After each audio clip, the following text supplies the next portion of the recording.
How you doing? My name is George, and you're watching the Northeast RC Racer podcast. And I am here with my normal co-host, Toby Hampson, Tom Petrella. I want to be as enthusiastic as Toby. And Vin Manchanda, along with his son, Aiden. What's up, everyone? What's up? What's going on, boys? Another month back at the podcast. Always a great time. Always looking forward to covering some topics that are out there, having some good guests.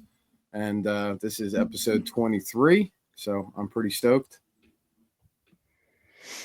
That's right. One away from 2 full years. Yeah, that's what I was thinking today, actually. Quite shocking. Agreed. Yeah. Agreed. For all 10 of our listeners. It was interesting. 10 very important ones, Toby. Yes, exactly. Very important. I want to say a quick thank you to our episode number 22 guest, Kurt Wenger. Thank you so much for coming to the podcast. We had a great time getting to know you, getting to know the team that you're associated with, and all you do for the industry. So again, thank you so much for joining our podcast, and hopefully we see you out there in the future at a racetrack close by. It's always great to have guests like that. Vin has done a great job over the last couple of months bringing some high-profile guys. Obviously, if you look back in the podcast list, you'll see great names recently. Stevie Charles. But over the next couple of episodes, we're going to try to get back to some of the grassroots guys locally at our local clubs, Rhythm Raceway, Trains and Lanes out in Pennsylvania, and Barnstormers up in New York, and not to mention LCRC, of course. So we're going to try to cover some more local guys, and we have two of them here tonight. We're going to bring them in shortly. One of them is Steve Charles, and the other one is Davis Taylor. You guys probably know them very well from trackside, but we're going to get to know both of them. And then we're going to cover some recent race action that happened at AMS down south, and Aiden participated at that event. But before we jump into any of the race details, I just want to catch up with the other guys and see what's happening locally or in their studios. So what's happening, boys? I'll kick it off. Just, hey, just staying busy. Got the indoor season kicked off. Having some fun with that. Had our opener kickoff race last weekend, which was pretty cool. Did tinkering around the house. Got my 8-scale cars rebuilt and ready to go. They're set. Ed Bridges took care of my motor, so that's Nice. Smooth and ready for spring. I can't wait. Can't happen soon enough. I think I saw somebody the other day had. I think Taylor DeLosa had it up on Facebook with 155 more days to go to the opener. So Yeah, I'm still 154. He just texted me earlier. I sent you guys a picture separate to this. I don't have it next to me, but I picked up somebody found me an old RC10, original Edinger edition. Never ran. Guy started building and never finished it. So I've got this Gold pan? vessel that gold tub. Nice. I'm stoked to be messing with that. So that's it keep me pretty busy. Cool. Yeah. I actually was at Trains and Lanes today, and they number one, actually, give a shout out to them. We were practicing on the carpet track, and Brian said, "Hey, if you're going to be recording tonight, can you tell everybody that we have a bunch of specials on our 8 scales?" So they are they're blowing out their what they have left of the 8 scales. Brian told me the price. I told him to write it down because I knew this was going to happen. It's a killer deal, is all I can tell you. Go see Brian at Trains and Lanes. A quick little plug for him. And yeah, he's got B4.1s in stock. I think he's got a T4E in stock. I saw there. And what I was doing today is I was actually playing with my 10 scale stuff, shaking it down. I was testing the Fly Sky radio, which I'm starting to really dig. I was testing the new, and actually there's one sitting right there on the shelf there. If you could see it, it's a B70 4.2 Champion Edition. So I was like, all right, what's up with this Champion Edition, and what's up with this new clutch? I'm sorry, it's not a clutch. It's a slipper. Well, it's a slipper clutch with a one-way bearing in front of it. So last year we were running on carpet center diffs as if it was dirt. And it seemed to work really well. It was very forgiving, especially landing jumps going into corners. But I tell you, I drove this thing for the first time today. First 2 battery packs, I could feel it was pretty good. And then once it was broken in, this car really came alive. And I mean, I was throwing it down, and it was basically box stock. It's even got the stock bearings, everything, and it was flying out there. So that Champion Edition, if you guys want, try it out. If you're going to be racing carpet this year, I highly recommend it. B7 I was playing with, I updated my setup for trains over there, stood up the rear shocks, and did a couple other things. So I'll update my my setup sheets on SoDialed. And then speaking of SoDialed, SoDialed actually has. Oh, he froze. On the edge of my seat. I'm on the edge of my seat. It has. Are testing it out, Oh, he's back. and hope you guys like it. But check that out as that comes. Still frozen. And Oh, there you go. Now you're back, Vin. You froze for a minute, mate. Now you're back. oh, okay. Yeah. I lost it. It was like I lost you guys. Yeah. All right, did you record any of that or? Oh, yeah. Okay, cool. We got it all. Got it all. Exactly. Toby, nice hat. Yeah, I was sitting here earlier, and the way the cam was positioned started to show my receding hairline, so I quickly ran and got a hat. So it's the first one I could find. Yeah, it's bad, but whatever. Well, I did my first carpet race over the weekend at Trains and Lanes, which was interesting, to say the least. Ran the Mugen car, which was actually really good. I liked it. But then again, I wouldn't know what I'm talking about in terms of anything else. I did run a Kyosho on carpet once, but it's a lot like on road, really, to be honest. I've done a lot of on road, and it's as fast. The cars are so low to the ground, might as well be on road. But I had a good time until the main, and then that sucked, but that's okay.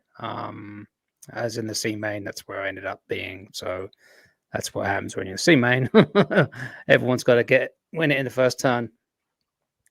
Not much else going on. Get ready for Fall Brawl. So actually did some painting, new body, fresh tires, did some shocks today. So I'm ready to go for that. Looking forward to flying down there in a couple of weeks' time. So yeah. So Toby, you gonna do any more carpet racing or what? Oh yeah, for sure. There's a club race, I think, on December 1st, maybe over there. See if I can get to that. But after that, yeah, I'm gonna try and do more, throughout the season. Try and get down to see you at some point. It's a bit of a hike. I'm trying to go to Richfield. They're having there's a 3. Sean Duffy's doing the Series Spark. It's called the Spark Series, Southeastern RC Championship or something. Anyway, he has 3 races, one at Trains, one in the factory, and one at Richfield, December, February, March. So I'm actually going to be there doing the streaming production for them. So I might bring my car along just for fun.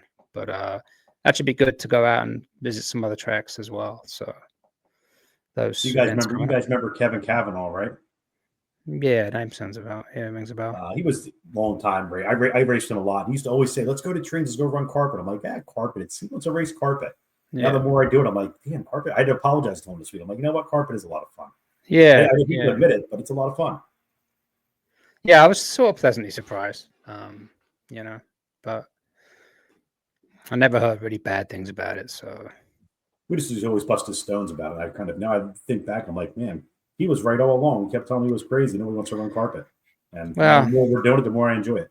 Yeah, I mean, it's pretty much all they do in Europe at this point. And, off-road racing has degenerated into, slick tires and tire sauce. That's not off-road anymore, so might as well run a carpet, At least you don't have to clean your car anymore, Hey, Tom, tires on, good to go. You know who we have to work on next, right? To get running some 10 scale carpet. Who's that? Maybe George, the only one here. I think we can get him. Well, it's only a matter of time. You need a stadium truck. That's where the action's at. George, the action's at. Yes, sir. It takes. There's a stadium truck on my shelf with your name on it, buddy. Quite possible, man. George does a little on road, don't you? Do some trucking and stuff. I do. I do That's some a lot 10 of fun. field. Tamiya, yeah, Euro Yeah, truck. some to me, basic stuff. I'd love to be able Yeah. to do that, but there's nowhere. here Have to you do been back that. doing that? I gotta go with you. That was a blast. I didn't. We had I didn't fun. go yet. I'm looking forward to it. I was kind of hoping one of my buddies who's under the weather and recovering a little bit was going to be good enough to go out there. So I don't know if he's going to participate soon. So I might have to head out there. But yeah, looking forward to it. It was a blast. It was a You know, blast. when Yeah, it you're- really is. And Petrella, you probably would have had me that last time if there wasn't that little wreck at the start. It's all good. You know what? That type of race for me is like I went oval racing a few times, and we all put pressure on ourselves. But when I do like Euro truck and like stadium truck for me, oval racing, there's no pressure. It's just for the pure enjoyment of being out there in a hobby. Like if I got an A scale racing or buggy racing, I have certain expectations of myself. Yeah. That stuff. Oh, he's Well, lagging. Now he's lagging. The Euro He's truck is just like, super fast, like the carpet, right?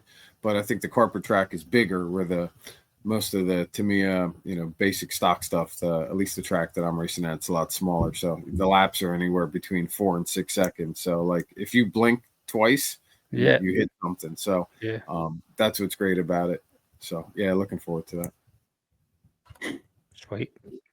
In the meantime, let's keep the show on the road because we got a guest waiting in the wings. Aiden Manchenda, we're going to catch up with him a little bit here right now. Aiden went to the recent Alabama Manufacturer Shootout, otherwise known as AMS. He participated in the event. Not only participated, but my boy was racing with the pros. So, Aiden, why don't you tell us all about your time at AMS, how you got there, how your dad was such a great guy to take you there and pay the trip, maybe even miss a day of school. Let's tell us all about it. Yeah, so Dad drove down there, and I think I flew down there actually the next day. Got there. It was actually the track layout was insane. Like this was probably the best track layout that I've raced on.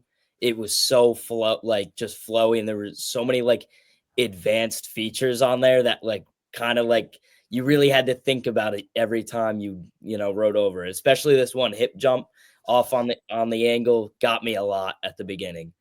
Other than that, I raced Pro E-Buggy, Pro Nitro Buggy, and Open E-Truck. As far as my results, they weren't really what I totally wanted them to be, but I definitely really had to work for them. But I definitely learned a lot at this. So yeah, track wise, you really had to learn it. And then the tire game was huge there. So a lot of the JC guys were running the new tire, the Dirt Webs. And the thing with them is they had a lot of grip. And at the beginning, everybody was like, oh, this is going to be the tire. And then very quickly it changed to, man, this tire is just too grabby. Like I can't handle this tire anymore. Like the tire was actually just had too much grip where it just threw you around. And I think my results would have been a little better if I went to the relapses, because the silver relapses were just slightly less nosy. Like they were a lot calmer of a tire, whereas the Dirt Webs really were grabby. But the Dirt Webs were definitely the faster tire. Like if you were going for the hot lap, you're going on the Dirt Web. But if you want the consistency, you're going on the relapse kind of thing. So I think I figured that out a little late. I probably should have stuck with the relapse, but I did want to try out that Dirt Web. It's a new tire. It's definitely one I'm going to keep in my arsenal from now on. It was a very uniquely handling, and I liked it a lot, actually. Couple exciting things that happened. We had a Super Pole race there. AMS always has their Super Pole.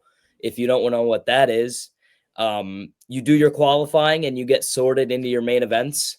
And because there's a certain amount of entries, like you have double C mains, double B mains, and triple A mains. So it's not just you race your C main once and it's over. You get to, E-Buggy and E-Truck. I had E-Truck, I had 3 A mains, and E-Buggy, I had 2 C mains. So unfortunately, Nitro Buggy, I broke midway through. I wasn't able to finish that.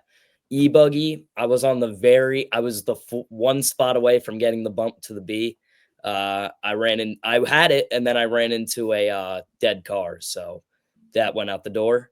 And then E-truck, I had to start from 11th in the A main and work my way up to and try to podium, which I ended up getting 3rd overall. So I saw that race. So Yeah. I'm just going to interject right here and take credit for messing up Aiden's e-truck race because, like before the Super Bowl, he was already locked into the A. He actually had the fastest seating and going into the whole event in practice. So he had the top seating position. His truck was dialed. Everything was dialed. We just had some bad luck. I ended up putting in the old compound of rear camber links when his pulled out. So then we had two DNFs in a row. And the second one was the Super Pole.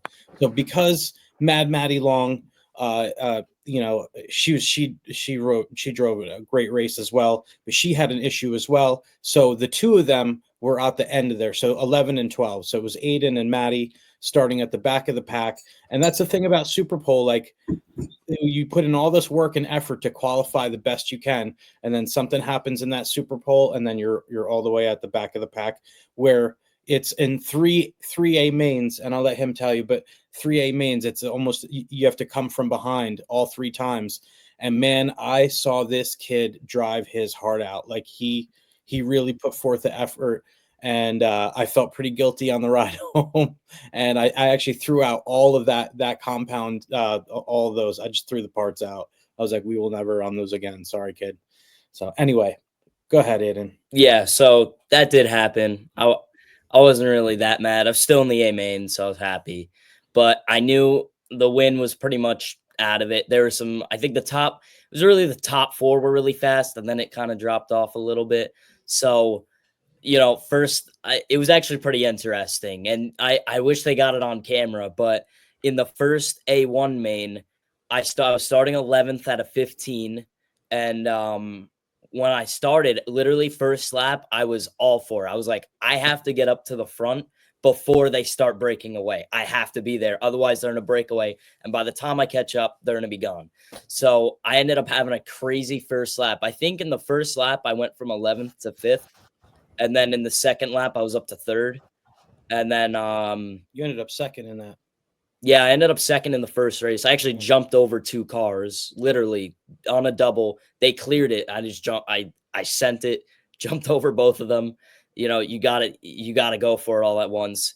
And then A2, I think I did the same, but I had a crash at the beginning and I got a 3rd. So it's 2, 3, both coming from 11th. And then on the 4th one, about midway through, I realized I wasn't. The top 3 really broke away on that one. It was a really clean race, so I kind of had to hope that it wasn't clean at the front so that I could catch up. But the 3rd one, they were all clean, so I only got like a 4th on that one. But with the 2, 3 overall, I took a 3rd overall, so I'll take it. I think not starting from 11th, it would have probably kind of how it went, but. Yeah, it was a big difference, man. You cut through the whole pack more than once, so be proud of yourself.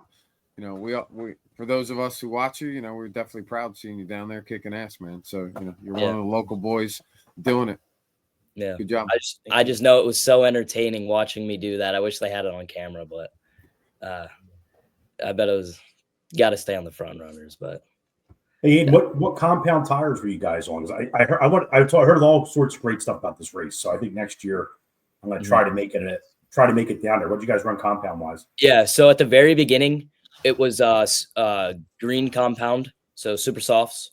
Yeah. So that was when the track was new. But one unique thing about this track is because it was raining there the whole time, the humidity stayed in the dirt. So that changed the whole thing. Everybody was expecting to go up to aquas and everything. That never happened. So this was a little bit of a different race. So from greens, you could go to blue or silver. Again, the silvers really had a lot more grip than the blues, which is why everybody went to the silvers. But then when the silvers started getting like, this is Super Bowl time, Super Bowl Q3. That's when like the blues started becoming better as the track slowly dried out more. So really you were on silvers for the majority of your races, and then practice was greens, and then your main event you could have chose between silver or blue. Really, it was just preference at that point. But Cool. yeah, I know Schreff was there too. He did really well. So. Yep, he did really Yep. well. He did. Congrats to Jason, by the way, if he's watching. Yeah. Good job at AMS, man. Man, he had smiles going the whole time. He was in a good mood, and he got the tire thing figured out before a lot of others, and he was on it. And he was pretty helpful too. He was going around helping people and stuff too. He's a good guy. That's what I love about Schreff, though. I don't ever see Schreff in a bad mood. Like, if something even breaks, he comes off, he's still smiling. He just is what it is, and that's a great outlook. Some other guys, myself included, can get sometimes a little frustrated. He's like chill the whole way. Yeah. Toby, you got any questions for Aiden? No, I'm good right now. So I was just trying to see where Davis is. I guess he. You got it. All right. Well, our one of our two guests for this evening, Stevie Charles, is in the waiting room. So we're going to bring him in and find out about Steve's history in regards to RC. So come on in, Steve. There What's he up, is. Stevie Charles? What's up, everybody? How's everybody Hey. doing? I heard some carpet racing talking, and I was like, oh, man.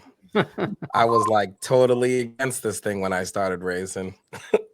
Even when we put it in, I'm like, we put some AstroTurf in. I was like, Ron, I'm going to hate this thing. I remember I went 8-scale racing at RC Madness. They have like a barbecue blast. I don't know if anybody's been, but it's always a good time. And both the tracks run at the same time. So I was like, Ron, I'm going to go try it this weekend. And he was like, what do you mean you're going to try it? I'm like, yeah, there's a turf track. I'm going to go race 8-scale. But I always see them like driving on that green stuff over there.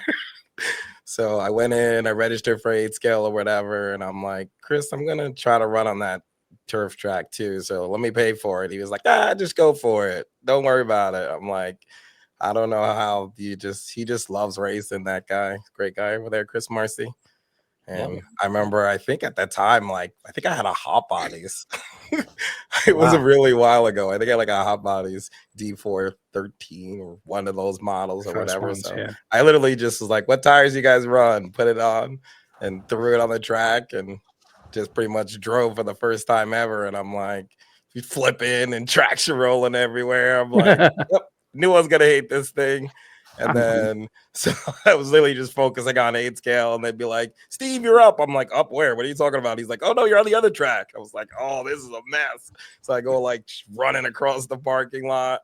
And then, so I was like, I think I qualified like C main or something. I don't know. I don't think I even did well. But like, I started racing, and then like it started to rain. And like everybody started walking off the track. They're like, oh, it's over. And I started driving. I'm like, this is great. Car slides now. I immediately went from the back all the way to the front. I'm like, this is great. It feels like dirt now. So I was like, I can't imagine going back and forth in the same day. Bump to the B and bump to the A. Then it started to dry out. It was a drizzle. And I'm like, oh no, it's going away. Car's flipping again. And I was like, Ron, you'd love this thing if we just make it wet all the time. Yeah, they do that. They do that in England or whatever. They have a wet tire and a dry tire. And of course, at that point, I didn't even know. Like after all the time went by, then I was like, oh, all right. There's different compounds when it's wet and then dry and all these different colors. I was like, the tires were great. They were too much. And then it just immediately changed. So, but for those of you who know me, my name is Steve Charles, everybody calls me, pretty much. I work at Cruising with RCs. I've been working there for like 10 years. I met Ron, the owner of Cruising, at Bruckner Hobbies in Nanuet, 8-scale. That's where I met Ron. I think I needed a part to make a race. And I'm like, the Saturday night, I was rebuilding my 8-scale. And I'm like, car's broke. I found like a cracked motor mount. I think I had like a Kyosho Truggy at the time. And it had like that 2-piece motor mount type of thing. It was like 2 blocks and then 2 bigger blocks underneath it. And I remember I took the motor off to work on the clutch, and the motor mount was like split in half. I was like, "What?" Oh, I'm not racing tomorrow. And so I called all around. They're like, "Oh, call that guy from Cruising. He might have the part or something." I'm like, so I call him, and he's like, "Yeah, I got it. Come on down." I'm like, "Dude, it's like 9. They're like, you close at 7, and it's like 8 o'clock. I didn't even know you were gonna pick up the phone." So drove all the way down there. I get there, and he's like, empties out bins and bins of parts. I'm like, "I thought you said you had this thing." Dumps all the parts out, doesn't have it. I'm like, Ah, I was like, what the hell? This sucks. I'm still not racing, and I drove all the way over here. And he's like, "What are you trying to do?" I was like, "Oh, the motor mount was broke." And I like show him the car. He's like, "Bring the car in, we'll fix it." And like, bring the car in. He's looking at it. He's like, "Oh, I think I've seen this before," and like hot bodies or something. And he starts rifling through parts, and then somehow cuts a motor mount with a Dremel or something. He went nuts. nice. Got the motor in the car, and I went racing. He's like, "Where are you gonna race?" I'm like, "Gonna race at Bruckner Hobbies in Nanuet." He's like, "Oh, I think I've been there. I know that guy. I'll stop by tomorrow." I'm like, "Yeah, whatever. This guy's not stopping by." And we went racing the next day, and all of a sudden, like 5 minutes before the race starts, trailer pulls up, says Cruising with RCs. And I was like, "Oh crap, I know that guy. Nice. He fixed my car." So that's how I met Ron, and then he offered me a job to work over there, and he's been doing it for like, I think he just hit over 30 years or something like that. So he's been doing it a long time. So I think he always wanted a racetrack. He never had one. He did like some on-road racing back in the day where they would just, put some hose Car down and go out and have a good time. He did a lot of that. And Car park, yeah. I mean, at that time, he traveled. After I met him, 8-scale racing. I mean, we went to Barn. We just traveled like every weekend. We just clicked and just started racing. It was Hobby Hut, Pennsylvania. I don't know if you guys remember Hobby that. Hut. We went all the way down there. I feel like we Fucking went all over the red place. dirt Hobby Hut. Connecticut. Yeah. I was like, we just went 8-scale racing everywhere after that. I met him. So we just kind of clicked, and we just started racing and became friends, and it became a job. It's a great story, man. Yeah, that's pretty much that. Guys are still racing over there, right? What you're done for the season, and now you're doing what, Mini Z? Yeah, we just finished up. It was a pretty good year. We had, some decent entries, decent turnouts, but as everybody knows, it comes and goes, and you just got to be in it for the long haul. And I feel like we're just trying to adapt to how everything's changing, and I think we're just gonna I feel like the wave is just to try to race everything. I feel like every year passes, it seems like I've been doing it for a while. I don't do it as much anymore, but I've been doing it on the business side of it. And I feel like we lose a couple people every year.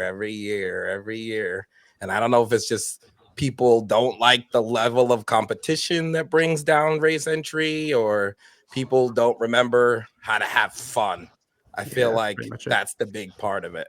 Because, like, I think this year, I announced a race at Dirt Runners, and I think Pat couldn't make it. And they were like, "Can you run the race?" I was like, I would always run the race for you guys, because I remember bringing my nieces and nephews there, and they just had a great time running the oval and trying to run off-road for the first time. And it was just a good experience for them. So I told them, like, if they ever need me, I'll always be there. So just, I guess first call me time I met anytime. you, Stevie was there. Yeah. Racing. I was racing with Durango. We were doing short course. Yeah, so we had so many good times racing there, going to the challenge. And like Ronnie used to race there when for like every weekend he'd pull a trailer over there. But I noticed that was like the vibe is different. Like when I went to call the race there, I'm like, these guys are racing to enjoy the hobby. And then like you go to some races and it's like all about the competition and how well you do. I feel like they do well because it's stress-free racing. Yep. So I'm like, It's unique. Two different sides of it. Very I've unique. called hot bodies races at trains. I've called, Navarasi challenges at, Barnstormers. Like I've done all different levels, small club events, to carpet events, to mini Z racing. I even started to announce some oval racing. We did some NASCAR oval, and I'm like, man, I'd never go in a circle and turn left. What are you talking about? That's got to be boring. Little jumps. And then like one of the qualifiers, they just hand me the controller and I drive it. I'm like, I see why you guys like this thing. I'm like, this is fun too. But I think I'm just an RC junkie at heart. It doesn't matter if it's an RC car and a remote, I'll do it. Exactly. So, Steve, I remember we were racing out cruising and the boys were young, like really young, Dylan and Aiden.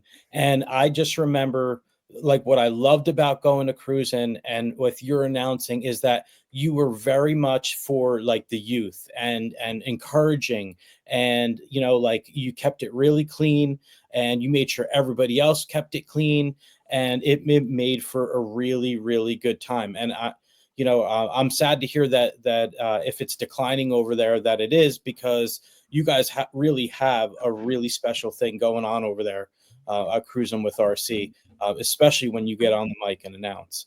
I think it's one of the best facilities in the area. We're lucky to have you guys. oh yeah, I appreciate all the kind words. And like I said, that was like, the dirt runners in me, as I always said. Like any kid that showed potential, like kids like Garrett, kids Aiden, you guys were always fast. And like I feel like Sam Epley was really young. I could just watch the kids drive and I'm like, this kid's got it. I would go to his dad and be like, this kid could be awesome if you make him do it. Like you could just see the potential. And those two of the Manchandas always had it from the day I saw them run. I'm like, they're going to be really good. Garrett's going to be really good. Like I could just look at the way the kids drive and just instill the right things. Like I feel like people should, if they get taught the right way, they'll race the right way. If you're taught the wrong way, you won't race the right way. So I was always like, people like they would see me drive and be like, wow, you drive really good. I'm like, I'm not that good. I just try not to crash. Like, I'm not a very good RC racer. Just keep it on. Somebody told me, race till you don't crash or race the speed where you don't crash and just turn laps and you'll be all right. And that's kind of what I just always did. And then, Ladies and gentlemen, he's being really modest. Stevie Charles has always been ridiculously fast. Him and Ron Bosco.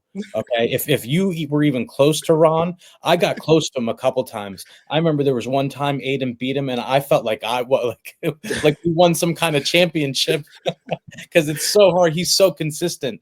Both he still doesn't make any. He still just doesn't make mistakes. But Yeah. we've had so many fun times.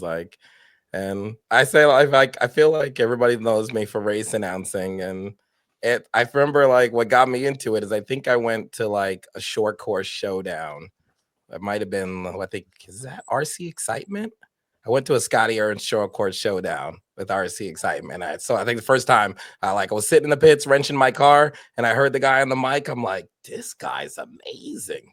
I'm like, I'm gonna call races like that one time, like this guy, because this guy keeps you into it. I remember getting up from the pits, stop working on my car to go listen to what's happening, and I'm like, this guy Scotty Ernst is really good. I'm like, guess you got to be really good to call races. So that's when I was like, all right, I'm gonna try to do it like he does it and add my own flair to it and try to keep it exciting, because I feel like that's when, like, if you can get people to come out of the pits and watch what's happening, then I feel like they're enjoying RC racing. I feel like you won't enjoy it unless someone makes it exciting. 100%. But that's the special sauce, right? The racing's a lot of fun. If you get new people in, you got to have that type of stuff going. And yeah, I feel like you got to call the D main like you call the A main, because that's what keeps people coming back, right? I mean, I think I saw that you're totally right about that, Tom, because like I think I called like the Hot Bodies, like the first one when the driver came, the first Hot Bodies race I called, and there was like tons of pro drivers. I mean, they're like, I can't remember who was. Oh my god, it was so far ago. I can't remember who was there. At Trains, or it was at Trains. Yeah, it was the first Hot Bodies when Ronafal came down, and those two battled it out. And I think I was walking through the pits, and one of the guys were like, dude, you're a really good race announcer. And I'm like, oh, thanks. I try my best or whatever. He's like, but you called that A main like same way you called like the Q main. And I'm like, well, the reason why, because I was like, when I started racing, I was always in the Q main or the last main when I started. Like I remember racing with Sam Oberding, and Trevor's mom. Like I lost to her every week when I started racing. It was like an accomplishment the first time I beat her. I was like, man, she could run some RC cars. But you know, you'd be out there and you had no idea what's going on. Like nobody cared till like the bump for the B main or the A main. So I was like, you know what? When I call races, everyone's got to be exciting. It doesn't matter if it's, you know, the Q or the A, you know, because that guy's, you know, C main, that could be his first C main ever. And he might not ever be there again. So that's his A main. Like, so I feel like when you go to some of these larger races and don't do well, they still should be announced as if they were an A main, because that could be this guy's A main. You might not ever make the A main. So I always try to call every race, you know, no matter what the main is, call it the same. Hey, for someone that's in the Q main quite often, I appreciate it. Yeah, right, Tom. You still got it. I still see it all the time. I spend a lot of time looking at, you know, live RC and checking results of all the people I know. And I'm just running the old man class. But now I got Vin to compete with. Another person to kick my ass. Yeah, I'm just trying to keep up with you, pal. You're smoking everyone. You're all right. You'll be all right. Well, that's a little bit about me and about what I do. And like I said, we're just going to try to, I feel like the goal should be to try to race everything. I feel like everyone's got some form of the hobby that they can be in, or they can enjoy, or they can even afford. Because, like, you know, people are still recovering from things that happened. So they could just not be as into it because, you know, how expensive it got. Like, RC racing's not cheap. So, you know, everybody's got a different price tag. So I was like, Ron, we should, you know, race oval cars. And I feel like a way to bring people back and kids back, or, you know, parents, you know, like when I started racing, then we all became dads. So it's like, you know, oh man, this is totally different. Like, you can't go whenever you feel like it, you know. Like, Vin's got it hooked, man. He's like, all right, everybody's coming along, hop in the RV. we're all gonna do this thing. You The only downside is everything costs in triple 11 now. She came to Dirt Runners a couple times, but she's just like, Cool. it's so long. The day is so long. So It is. So, What's your Stevie, favorite at class this, to run? Sorry, yeah, George. if I could only run one thing, I would probably definitely say 8-scale buggy racing. That's what I started doing the most. So I think that would definitely be like, if I said you could only go race one thing this year, it'd probably be, you know, 8-scale buggy racing. I feel like, you know, making the main and the strategy and the pits, and it's more that's like it's like a team effort. Like, you need a team to win. You don't win by yourself. So I feel like that was always exciting. Pit stops and fuel stops and strategies and things like that. So it was always more involved than, you know, I always say electric racing's great because you can win all by yourself. You don't need anybody. So it's good for the people who, you know, don't have a community to race with, or a group or a team. You know, you electric race because you can go win by yourself. You know, charge your batteries, put them in, turn them on, go out. Everybody calls them flashlights, but I can win without any help. And I feel like 8-scale is more like you need a team, you need a group, you need, you know, your pit guy is super important. So can't win without them. So Vin, you know, Aiden, you're all set. You got one of the best pit guys I know. Thank you. So, Steve, at this point, if somebody presented you, let's say the race was, you know, epic, doesn't matter where it is, who's promoting it, but you get an opportunity to either race direct or race the event. At this stage of your life, which one do you pick? I definitely race directed, announce it. I feel like it goes down to some of the best memories for me. I feel like, because like, I think I saw a picture like pop up on Facebook. I think it's one of the Hot Bodies races with Ronafalk, and like I'm hanging out of the pit window yelling down and quiet at trains. It was pretty awesome. So Dude, that sounds awesome. I hope you got that picture. Yeah, so that was pretty cool. Yeah, I figured, you know, based on what I've heard you talk about so far, that would be an interesting question, because obviously you're passionate about both, right? Yeah. So, I think some of the key things you said, you know, before we bring in our other guests to share the screen is, you know, over at Dirt Runners, and I've been there before. It's up in North Jersey. Great little club, great little community of racers.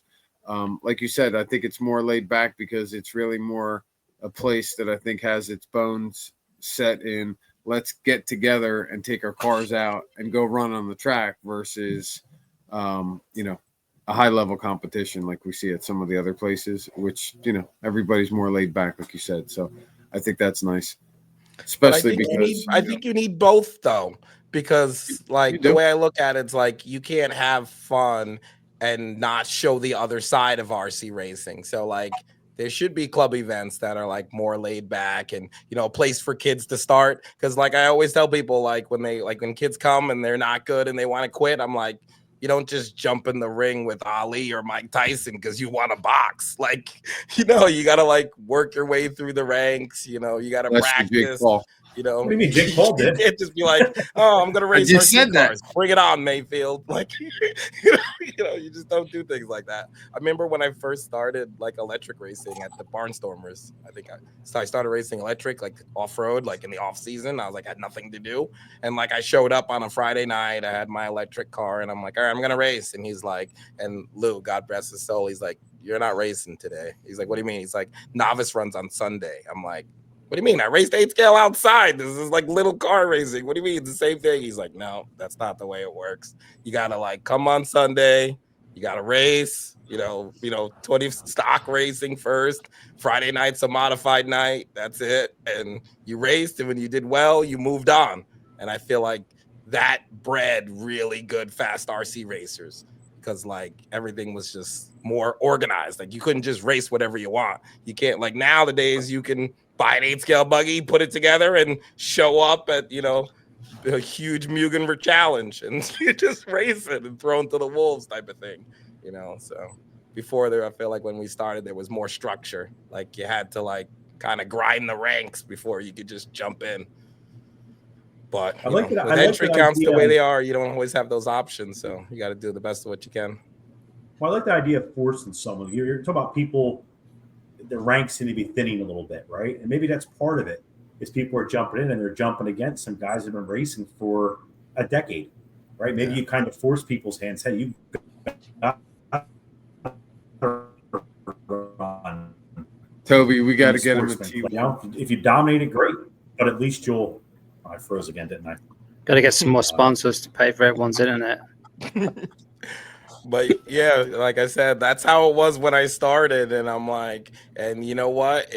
But it stops, like you were saying, Tom. Like people were getting frustrated, and then frustration leads to I don't want to do this. But like when everybody comes, I'm always like, you race RC cars for fun, right? Like people forget that. Like if you want to be stressed out, get a hard job, get more bills. Like there's tons of things to be frustrated about. Like RC should be like, I feel like it should be like your release. It shouldn't be like, I do it for work or for a living or whatever. I mean, you could do that too, but I feel like RC for me was always like, okay, I don't have to deal with my life for these 12 hours because I'm going to the track. And, you looked forward to it, worked all week and went racing on the weekend. So it was like, to me, that's how it always was. Yeah, man. It's a good combination right there. Let's get moving on. Bring Davison now to join the party. You got it. Sounds hanging good. out there and staging for a while with his phone dying. There he is. Yeah. What up, Davis? What's up? Davis Taylor. What's going on, buddy? What's up, guys? Sorry for the late entry, but it's been a little busy. Got the whole you said you went to the bank. I'm looking for the deposit to come through on my phone. I haven't seen anything yet. He was buying you some internet. Well, I'm in the middle of a move, if you can't tell. I've got boxes all around me. Moving's never fun. It's not in New York? Staying in New York, just getting out of the city. Getting on the other side of the bridge so I don't have to pay the toll every time I go see Steve twice a week. You know what? Sacrifices we make, brother. Sacrifices we make. Yeah. No, I mean, it's been worth it. I recently started, well, not recently, but later in my RC beginnings, I started going to cruising with Stevie. Sorry, my dog's barking. Cooper. Cooper, yeah, on the podcast. Yeah, he's gonna have to make a feature. Cooper, come here. But it's give him a teddy bear. Stevie's been a big part of my my progression. I have to say, like, I spent a lot of time in Connecticut racing when I first started getting into off road up at RCHR. Will Blank was a great mentor to start out. I really, progressed a long way. That's right when I started with Kyosho. I started looking at other tracks, what's in the area. Before that, I pretty much had a narrow track as well. It was, Barnstormers was even a late addition for me, and now I'm a local. But I started in Walcott. Larry Brommel was my first mentor, I'd say, for A scale. Got into some 10th scale during the winter, and then 2 years later, I started meeting Stevie down at some of the races at RCHR, and those guys kicked our butt. So it was, I wanted to see where these fast guys were coming from. So I took the drive down to New Jersey, realized that it's actually, on a Wednesday night, the traffic up to Waterbury for me from Westchester was about an hour and 20 minutes. So I was showing up late. Every club race, people hated me. And so Stevie and the crew were, it was a hot time. I don't even really know what year that was, but we had Roger Bustos, Keith Turner, Richmond Lanto, Man, the dream team, as we call it. As everyone in this chat will know, it's the Dingleberries. So a bunch of knuckleheads racing RC cars on Wednesday nights. Exactly. I came in with a little bit of a fire behind me, wanted to go fast, but I really didn't have. We had Alex K up at RCHR, and that kid, I don't know if anybody here remembers Alex K, but he was kind of like the Northeast's first little prodigy, I'd say. Like, that kid was ridiculous. Went out to Reedy, spanked some butt, came back from that, and just, it was incredible watching him drive the cars, just putting laps on the top drivers in the area. And I gotta say, I kind of wonder where he is these days. I know he went to school to be an engineer, and I can only imagine he's doing awesome. But that was one person I really looked up to at the time. And so then I got, as Stevie mentioned earlier when I was sitting in the back of the room, Sam Epley. That was like kind of the second time I kind of seen that fire in somebody that was like, this kid's got some real talent. And so, I mean, I was mains away from him. We went up to the J Concept race at Madness, couldn't even keep up, wasn't even close. And by the end of it, I was maybe 2 or 3 laps instead of 5 or 6 laps off of Sam, but like, I felt like I got somewhere. And he's made some appearances lately here and there, but it's been kind of sad missing him. But yeah, and now I'm racing regularly at Cruisin', 10th scale, Mini Z, the A scale with the barn, everything, LCRC. I'm a season pass holder over there. Park my trailer over there, but trains and lanes, great layouts. I love those layouts. Lets those Kyosho suspension work. But yeah, it's been a fun ride, and I'm gonna be closer to all the tracks now, so it's gonna be a little easier for me to get to them. And I've been kind of absent the last few months, so I'm looking forward to getting back out there in the new year. Sweet. Yeah, I heard you hadn't made a presence at LCRC. I heard that section of the parking lot was empty. Amsterdam, right? Months, I heard. Yeah, oh, Amsterdam Avenue, is that what it's called? Yep, across from Chinatown. No, I felt honored the first time Kevin called Davis Taylor's corner. I might have shed a tear or two, but it's that spot, we call it spot 200. It's kind of that whole corner, or the low 200 numbers.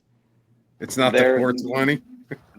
No. We got to incorporate all people, but it's that has been a monumental experience in my RC. I gotta say, like, there's nothing more like Disney World in the RC world than LCRC, and I don't think I would even be remotely as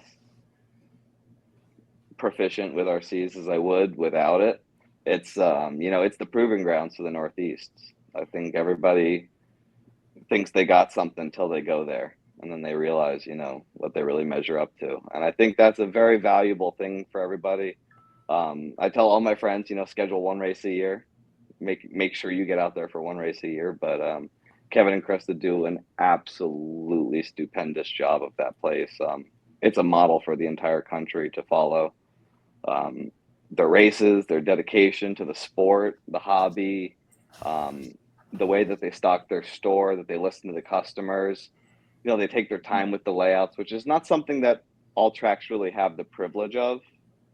You know, they do their once a month thing, and it's not easy. I can imagine. You know, you're not getting that club racing revenue, but it means you can put your everything into that one long weekend a month, and it really shows.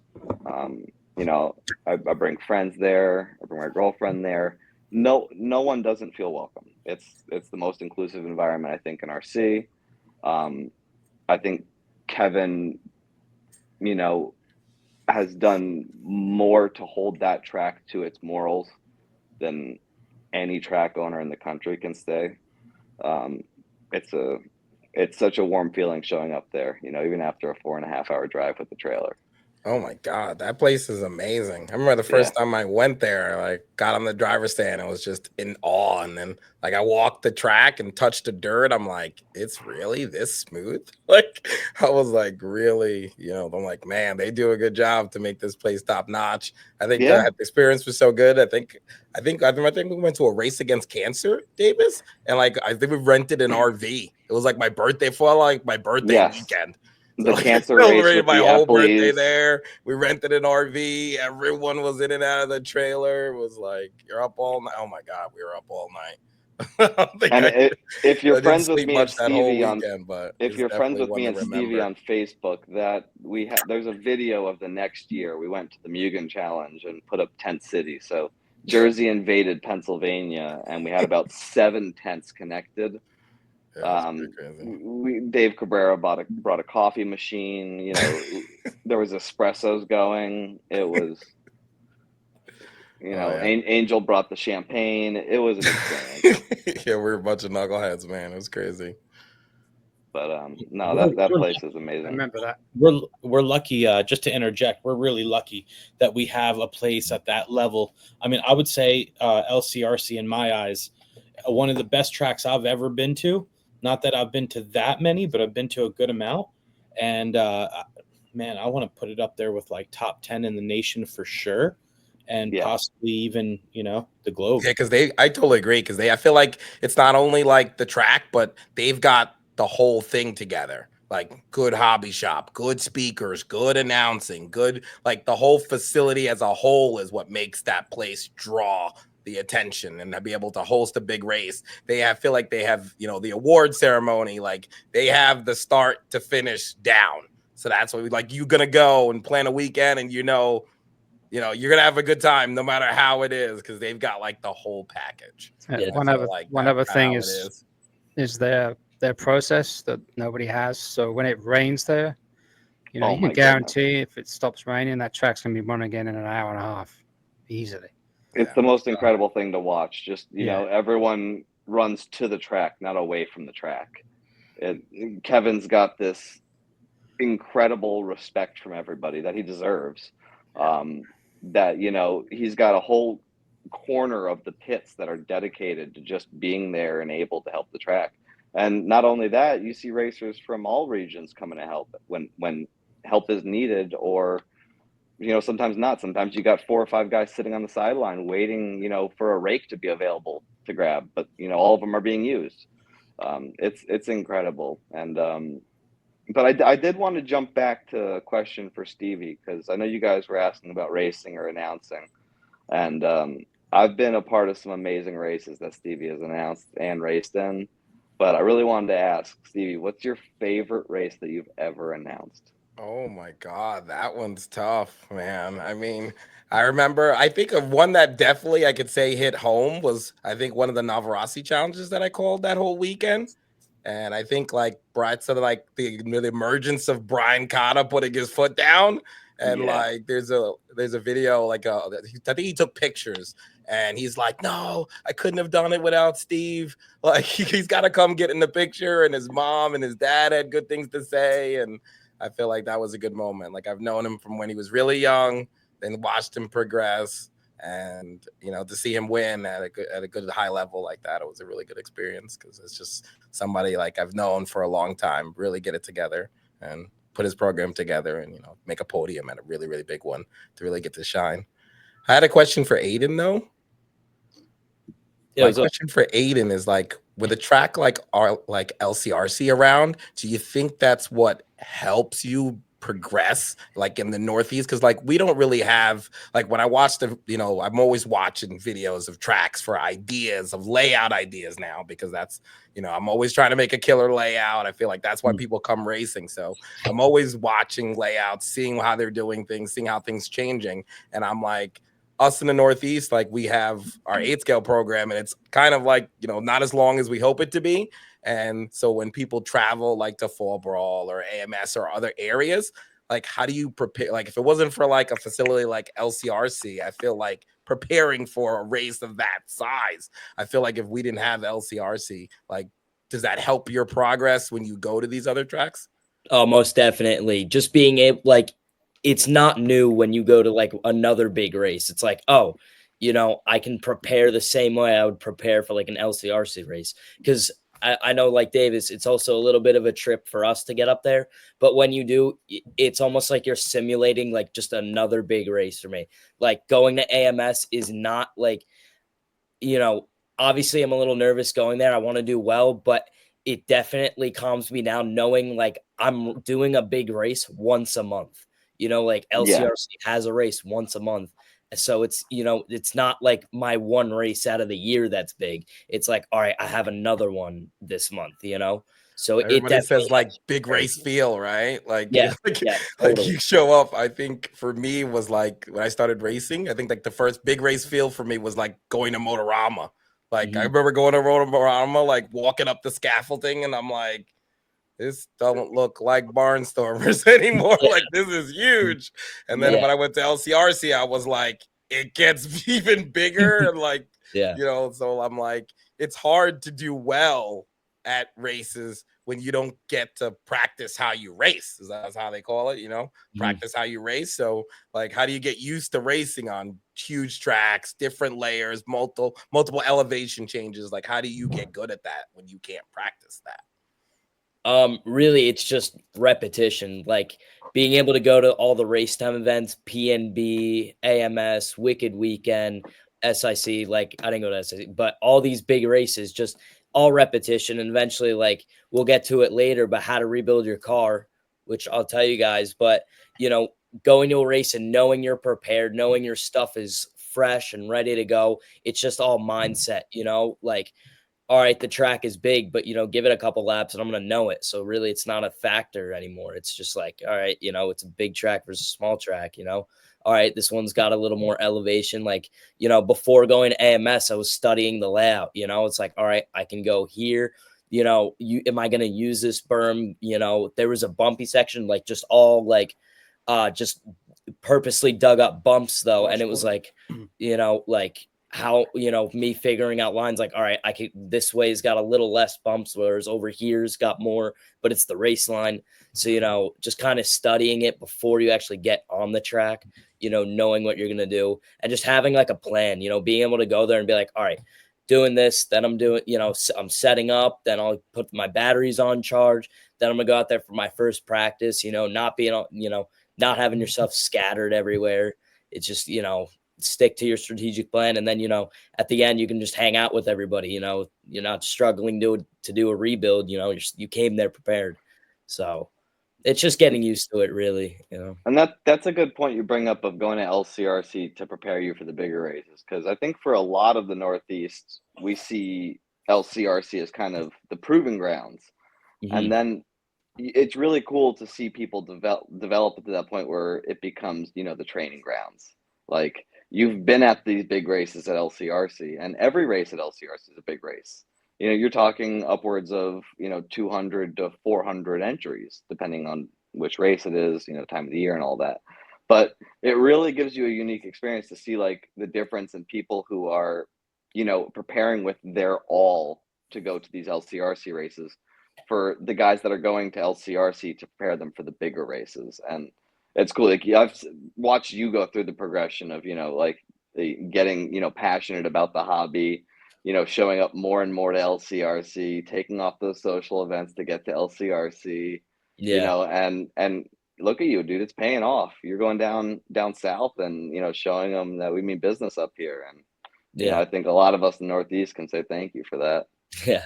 Yeah, it's a lot of fun doing that. Another thing with LCRC is, you can go to these club races and it's very relaxed and it's fun. But, for a guy like me, me cruising around, I'll still do really well. So going to a place like LCRC is really like, all right, got to get the game on. We're right. We got to, to make that A main, there's a lot of competition, Yeah. So You can't slip up.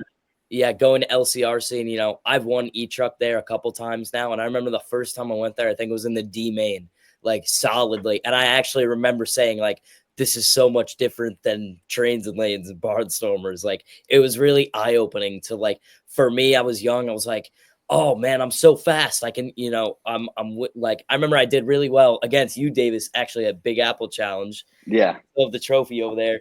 And, I think I did that and then went to an LCRC race. And I was like, wow, I am so much worse than I thought I was. Like, yeah, no, I felt the same way. I didn't even know that existed, and it was so cool to see. And now me knowing, like, I did the one race earlier where I had horrible like I broke all my qualifiers and I went from last in the D main to fifth or fourth in the A. And it was really like, all right, like I've had so much progression over the years. And a lot of it is just, going to that big race once a month. Just like I would never be able to do that without LCRC, I want to build on what you guys are saying too. I think having a track that's that consistent teaches you a lot on the tuning aspect too, right? You get to a track that's real bumpy, you can make all these changes, then you hit a ruttle differently and you start second guessing, hey, is that the car changing setup or is that just the track changing? It's pretty consistent there too, which is a really nice thing to, at least for me, that's how I look at it. It's really good to be learning setup there. No, I agree with that. And it's very consistent to the point where, like, I'll have people asking me, like, oh, like, what tires should I run? And I just look at them and say, what did you run at the last race? Like, were the conditions similar?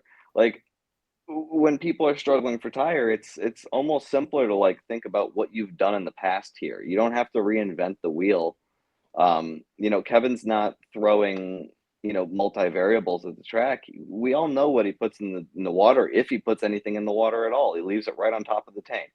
So, it's very consistent. It's very well run, and their program's impeccable as far as I'm concerned, with what is really to be expected from a consumer point of view. Like, he's going well and above, and yeah, it's definitely of our advantage to have something like that in this region. I think we all benefit from it. Yeah, we're so lucky. Yeah, and like what Vin was saying, it was like so dialed. Like when we started, like we didn't have that. So like you just go on So Dialed, you look at the track or look at something similar, check a setup sheet. They're usually, what tires they're running is there. So I feel like now it's less of a mind game. Like you just look what people run, or you go on Facebook, you type the name of the track, or you see who went, you can go on Live RC, and you just look to see who ran, who you knew in the area, and they tell you what to run. So I feel like people can get lost in the tire game, when I feel like you should just see what when they say look what the fast guys are running, they wouldn't run what doesn't work. So exactly. To me, I feel like you should always just put that tire on and then drive it and work your setup around that tire. That's the way I've always done it in the past. You kind of just, that's the easiest way to figure out. You show up to somewhere you don't know. This is what the fast guy's running, and I'm going to work my setup around that tire. Mm-hmm. So, Davis, I got 2 questions for you. One, how'd you get to love Kyosho as much as you do? And then the second question is, you're unique as a racer in the local area because you're not just a racer. You're also a race director. Maybe not as much as Steve, but I've definitely seen you run plenty of races at the barn. So tell everybody a little bit about your love for Kyosho, and then a little bit how you got into RDing to help out. Gotcha. So love of Kyosho kind of starts from the beginning. when I was 11, my dad got me a T-Max. I always argue with my mom that it was for him. I was just willing to fix it. But your first RC as a nitro car is not really a fun experience. So it's like 85%, in the basement, with a little light, trying to get enough light onto whatever you're doing and no knowledge. So that didn't work out too well. So TTO2, I started going to the different brands, hanging out in the hobby shop in Harrison. It was Tony's hobby shop at the time, THS Racing. And they always had, every store I ever went into had Kyosho cars. And I don't know if anybody knows this, but I'm a big fan of red. So, Kyosho's got a red logo.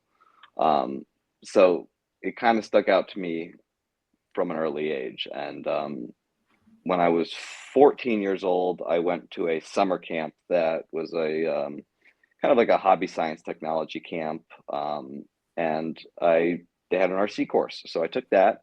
And one of the options was a Kyosho two-wheel drive buggy, but unfortunately it wasn't an option for people in their first year. So stuck with the program. I got to the point where I built an RB5, with the stick pack, and this is back when brushless motors were still common.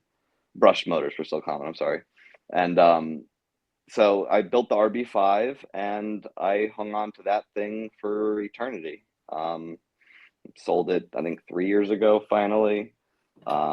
But yeah, ever since that RB5, I kind of was addicted because everyone else had the Tamiyas, the Associateds, and I think there was a few HPIs amongst my friends at the camp. So I kind of loved the fit and finish of the Kyosho. So when it came around time for my next birthday, I asked my my mom to get me a nitro touring car. Very ambitious, I know. But so she spoke with the camp counselor, and he helped my mom order a Kyosho V1 Triple R Evo World Champion Edition. So I built that up over the course of the next year, because if anybody knows, nitro touring cars aren't cheap. So it was like one servo every 4 months, a lot of chores, and so I got that going, and I went back to my camp the next year and started it up. We did a little break-in process. My boss had some experience with Tamiya touring cars, so he had the TGR collection. I went to the Kyosho side of things, and so I got help starting that thing, and I crashed it into a curb I think 4 times, and just put it back in a shoebox and said, one day. And so from there, I did a nitro truggy. So I built the STR. So that was the first rendition of the Kyosho truggy. And the amount of pot metal and sheet metal screws in that thing was ridiculous. Eclipse. Yeah, Eclipse for days. So yeah, I got pretty good at working on cars because it was a pretty outdated design that was just updated to the race scene. And that's when I met Larry, and Larry was a big time Kyosho guy, if anybody knows Larry. Still is to this day. And he got me convinced that I should buy an e-buggy. But being 16 at the time, another RC car on top of those two, which wasn't cheap, was kind of out of the question. So I went looking for a used car. I ended up finding a Kyosho MP777 Kanai edition and converted that to an e-buggy and ran that at Walcott as well. And that was fun. I was able, like Steve said, it's like a flashlight. You turn it on and you go. So I was able to, get some better experience learning how to drive on the scale track, and how to deal with the car and setup and tire choice and all that.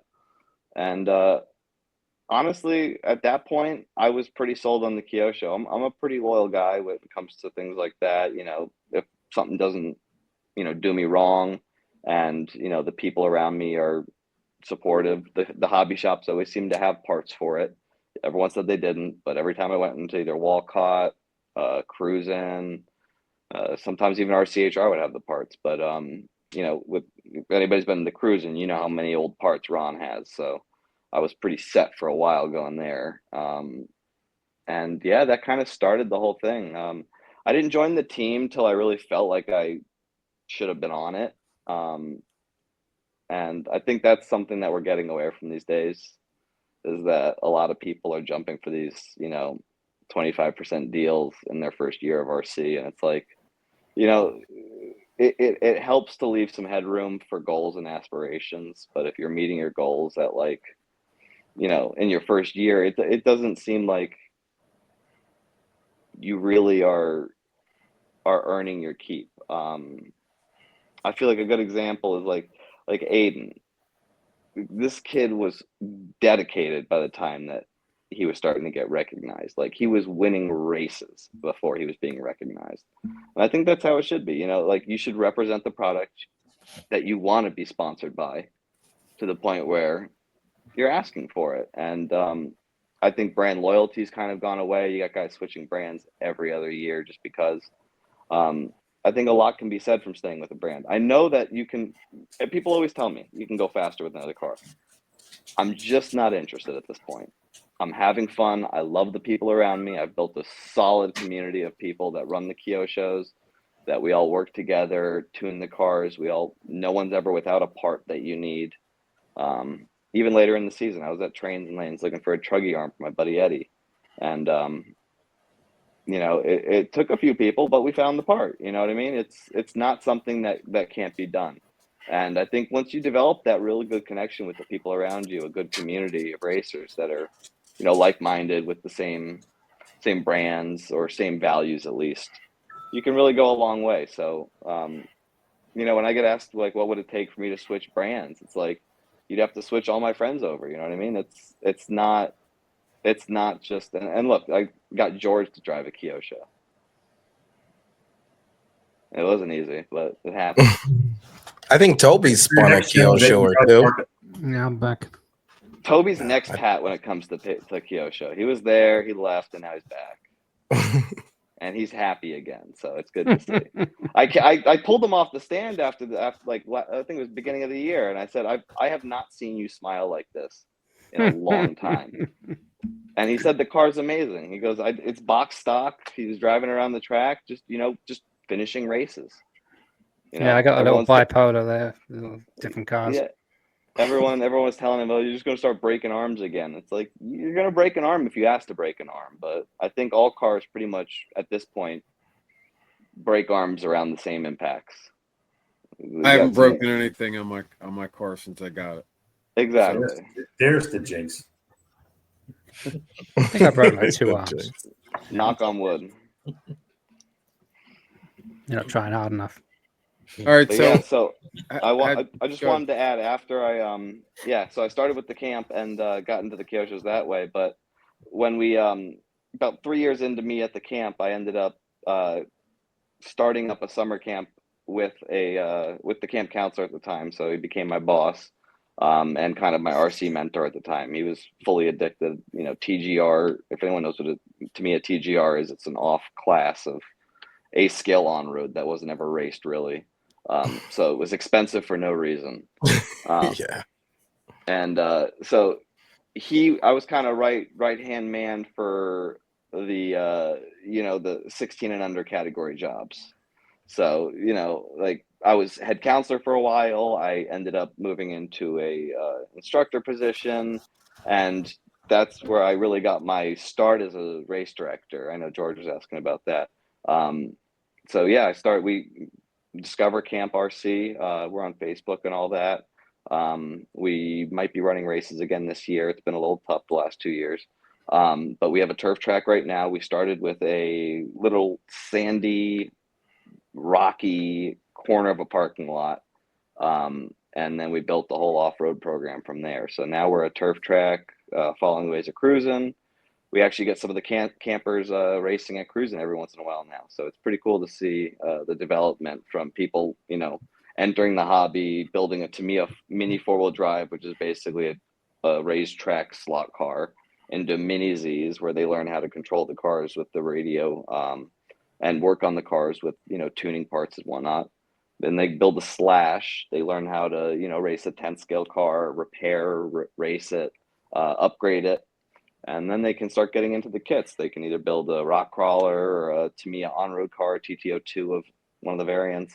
And then they move right into, as Vin would be very familiar with, the team associated 10 scale cars. They're, pretty ubiquitous. They're well-rounded. They're very fast in the right hands. And I think they're the easiest and most user-friendly car in the 10 scale arsenal right now to work with. So it's been awesome to see that these kids can take it from an introduction all the way to racing with Stevie at Cruisin'. It's That's gotta be pretty satisfying. Yeah, and Kyosho's been very supportive the entire way. I got to give Derek Futanari a lot of credit. He's been wonderful to us as a brand representative and the dealer rep. He's supported the program. He's listened to us. He's asked questions, and it's really hard for an educational program to get into the RC community. Horizon shuts its doors on us every time we ask. They're asking, are you a year-round hobby shop? It's no, we're educating children. We're course loaded. It's a 4-period day with educational programs, and Traxxas doesn't even want to be a part of it. We have to go. That's why a lot of where the relationship with Ron and Stevie came from was the camp, is that Ron was able to provide us with the orders for camp. So, and it's kind of crazy that, people like Traxxas and Horizon don't really want to have anything to do with an educational program. But then again, you got people like Kyosho and Tamiya who are, bending their rules to make it okay for us to order through them. We don't meet their credit limits or anything like that, but they understand the goal, and they're big fans and they're big supporters, and I appreciate that all heck. Learning something new. I didn't even know you did that stuff, Davis. That's awesome. Yeah. I had to step away to get a full-time job at one point, but I'm still very integrated into the program. I do a lot of the purchasing for them, and the race directing when we do run a races program at this point. But I'm no longer, unfortunately, an instructor there. I had to get a year-round job. Hey, Davis, wasn't there I forget the guy's name. I'm embarrassed to say I can't remember, but he was always go ahead. JP Kaminsky. He's exactly JP Kaminsky. So the most committed man in RC in terms of getting children into RC. He's a Dobbs Ferry teacher. He is immensely skilled as being a teacher. He works in the tech, as a tech teacher, basically integrating technology and science into the school. So he does a lot of 3D printing with the children, a lot of CAD modeling. I know they use Google SketchUp, and now they use some more 3D design programs. But yeah, he is more dedicated to getting children into the hobby than anybody I've met in the last 15 years. Now, isn't he involved in the Discover Camp? I'm sorry. Yes. So he is the main instructor for the Racing Academy program. So gotcha. I worked alongside him. I was kind of more on the administrative side of things, ordering stuff. But if a tree branch fell at camp, I would get pulled out of class, type of thing. But yeah, I would say Discover Camp's Racing Academy would not be where it is without JP Kaminsky. He is a complete asset to the hobby. He takes a lot of in and outs of the hobby because he's got 2 young kids in sports. So he's very active in their lives, which I commend to no end. But every time he comes back into the hobby for a little bit, it's a blessing. I think he brings a lot to the table. His morals and his values are commendable. And a hell of a nice guy. Yeah. I have a quick JP Kaminsky story.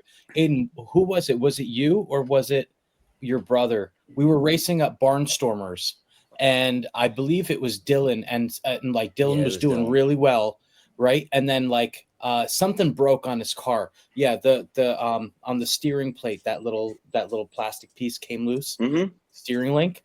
And JP was in the race as well. He stopped what he was doing. Dylan was winning, and then he broke. He gave Dylan his controller and said, "Finish the race with my truck." And Dylan won with JP's ride.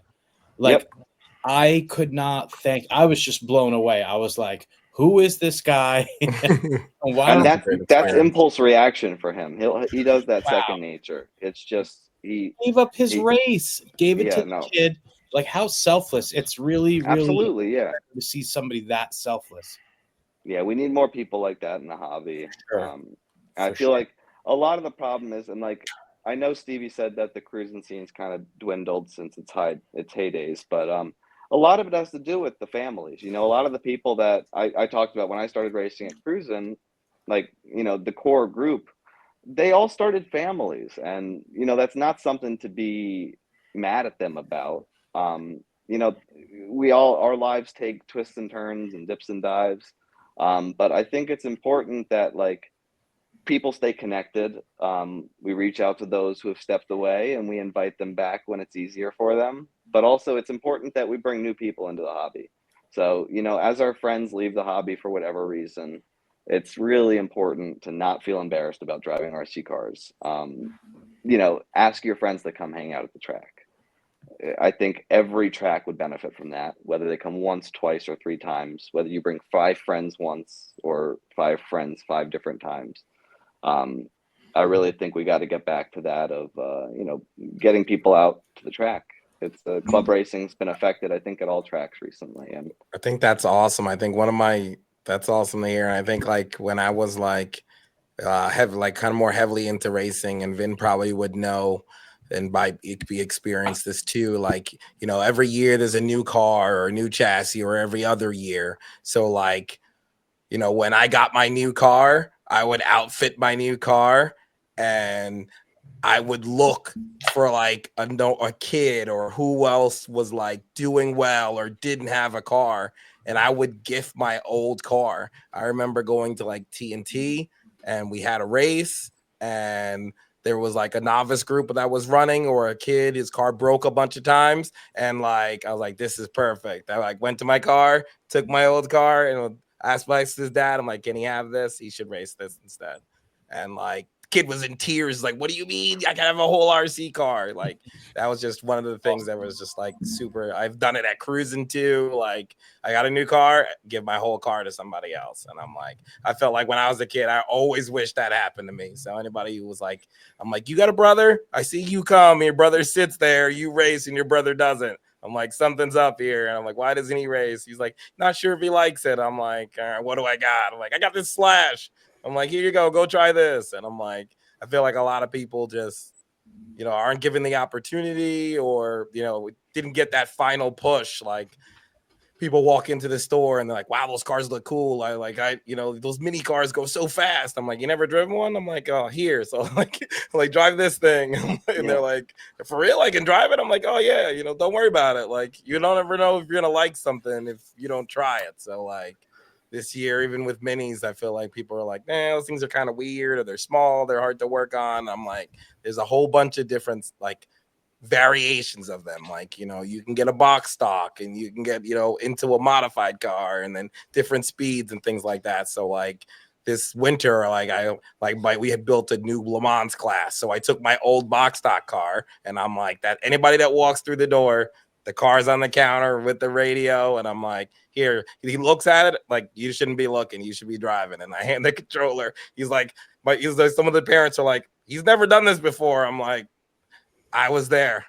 I guarantee you he'll pick it up faster than you will. Just let him try it. You know, you put it in slow mode and you let them try it. And every once in a while you get a new racer. I feel like just me doing that, like towards the tail end of the year into the winter, we might have gotten like 4 or 5 new racers, just because people would they look at it, but they're intimidated more than you think. So I'm like, absolutely. When you think of the cost of it. Getting a buggy for somebody, it's, you know, $500, $600, $700 depending on what route you go.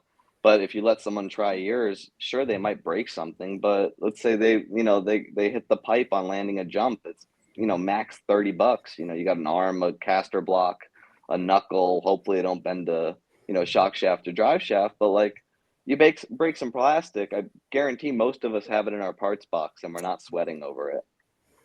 Whereas, you know, someone's not really going to have the means to go and pick up a buggy to try out the hobby. You got to kind of get that. I think another good experience, I think like, I don't know if this must happen to Vin a lot too. Like, you show up and like you win a raffle and you're like, the hell, I won a raffle. Like, I got 4 of these. And I'm always like, right away, I like scan through like, this kid's getting it. You give it to him, and like you think it's not a really big deal for you. But I've had like people come up to me like, oh, you gave my kid those tires that you won, or it didn't matter what it is, or this tool or something. And he's like, I really appreciate that. He didn't actually have one of those, and it's a memorable moment, something that you were like, it's gonna sit on my shelf, or I'm gonna throw it out. Like I have 4 of these things, I don't need it.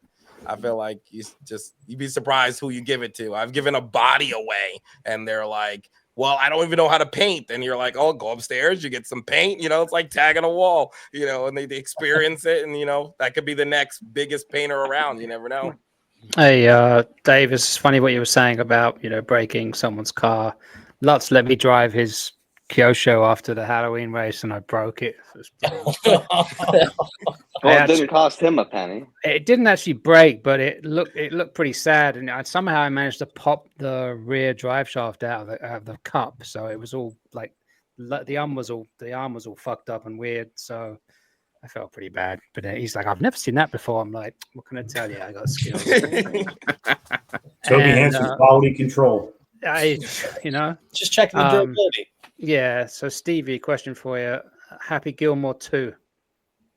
Oh yeah, that was pretty crazy too. Like I think we're in the store and like a random guy comes in. He's like, how good are you at these RC cars? And I'm like, this guy's been doing it for 30 years. I think he eats, sleeps, drinks, like, RC cars. He's like, well, we're kind of having a movie and we need someone to like drive a car around and someone's going to chase it or something. And I'm like, yeah, we got a guy that can do that. And then they bring us in the car and we're like, this ain't no RC car.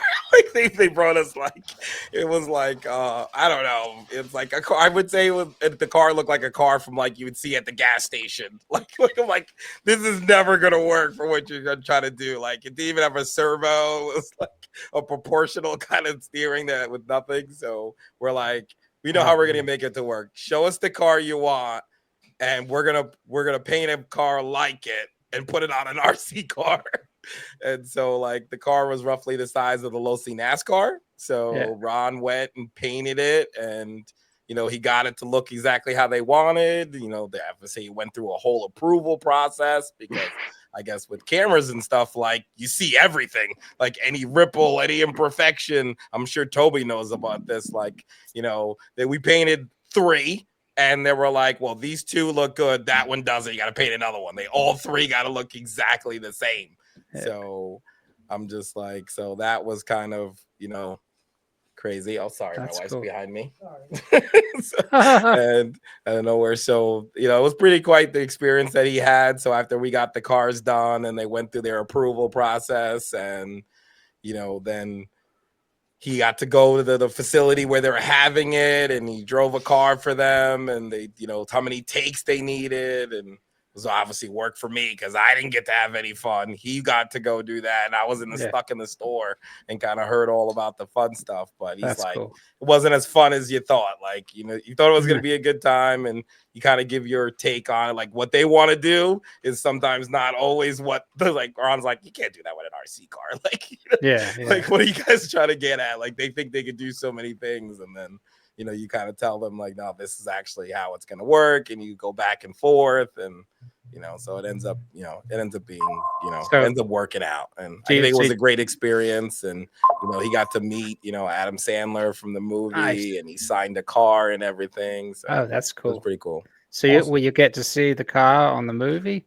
Yeah. The car is going to be in the like movie 30 years from now, people will be looking back like they do with like Ron's going to be like, I drove that car. Yeah. Everything. Yeah, like Jam and Jay Halsey. What was that? Exactly. Pretty much. It's exactly like that. I remember somebody posted. They were like, hey, Ron's right? I think Jack Bonhomme, I think, posted that. He's like, he's going to be the next Jam and Jay Halsey. I'm like, that's pretty cool.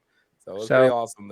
I think was really astonishing is like, the guy called a whole bunch of hobby shops and they're all like, nah, we can't do this. And I'm like, it was something so basic. Like, it's like nothing, like they didn't ask like to go off like a specific jump and like, it wasn't crazy like that. But he said he got refused by so many places he called. And I'm like, wow, you would think you would never want to refuse something like that. I was kind of blown away by it. Like, who would That's awesome. refuse, to drive an RC car for a movie? I'm like, I'd drive an RC car for nothing, like, Right? Yeah. let alone a I have movie. to ask. Didn't he get the car signed by Adam Sandler? Yeah, he said- Yeah, Yeah. he did. He Yeah, did. Awesome. that's cool. Yeah, so that's pretty cool. So They're filming right down the street at Fiddler's Elbow Golf Course. yeah. So we've been seeing all the movie stuff a lot. oh, that's cool. Yeah, Yeah. or even in Hackensack 2 days ago. Yeah, filming yeah, I over saw there, that. all over. Pretty Yeah, cool. It's pretty cool. So do we So want with to that- move into the George? You want to get Exactly. out? Yeah. No, come I on. was gonna say, Toby, since you were already. Oh, you cutting told that me to say segment with a stuff, so knife, I'm saying stuff. Go for it, brother. So I think we wanted to move into Vin and Aiden section, right? You guys going to talk about rebuilding cars and Oh, for sure. That's Any my other stuff time like to that? get out of here too. yeah. So, So we can Actually, yeah, we were going to do two separate things. So I was going to talk about it's silly season, as everybody knows, and I would actually love everybody's feedback on what I'm going to talk about, and kind of make it like an open discussion. But I was going to talk about a little bit, recently, as everybody knows, I'm the regional manager for Team Associated. So I get a lot of people asking me like, hey, can I send in a resume? And what are you looking for? And just asking a lot of different questions. So I figured I'd spell it out right here, and you guys can tell me if you think it makes sense and if you agree, and where we can do things differently. But I know Davis had mentioned something about a 25% deal and people just going out and just going for whatever they can to try and save a couple bucks. And I get it. Everyone wants to be sponsored. Everyone wants to be save a little bit of money as well. But really, there's a lot more to it than that. So let's get into it. The first thing, most important thing, I think, when it comes to sponsorship is figuring out what brands you like and chasing that first. So, for example, your most important thing would probably be, your chassis sponsorship. Okay, so find a chassis you like, run it, get to know it, be able to represent it well, then apply. Make sure you check out the team, you check out all the drivers, like exactly what Davis was talking about. He loves his team, no doubt. Kyosha's got a great team, a lot of really good guys that are willing to help you out. So, I mean, if that's your crew, that's where you want to be. And if you like the chassis and you like how everything is going, that's a good fit for you. The other important thing is your tires. As everyone knows, we go through a lot of tires, and every track, you might be using a different tire. So, tire sponsorship is a big deal, and it's really important to figure out what you like, know the product well, know that that's what you want to stick with, because once you apply and you're a sponsored driver, you got to stick with that brand. So make sure that's what you're looking for. And then you have your accessories and all that. So, that what accessories work with your car, and kind of stick with that. Once you have the chassis and the tire lined up, accessories would be next on your list. So yeah, tire and chassis would be your focus, and then you work your way up in each team, and with your brand loyalty, you should be able to let that carry you places and work off of that setup and that knowledge that you're learning every year, and go back with that same chassis and basically work it up from there. So an important thing to remember is to ask yourself not only what sponsors can do for you, but what can you do for your sponsors. We had Jason Rona on here a couple episodes ago, and I remember asking him, what do you look for in a driver? And he pretty much hit the nail on the head. And he basically broke it down into 4 different segments of drivers.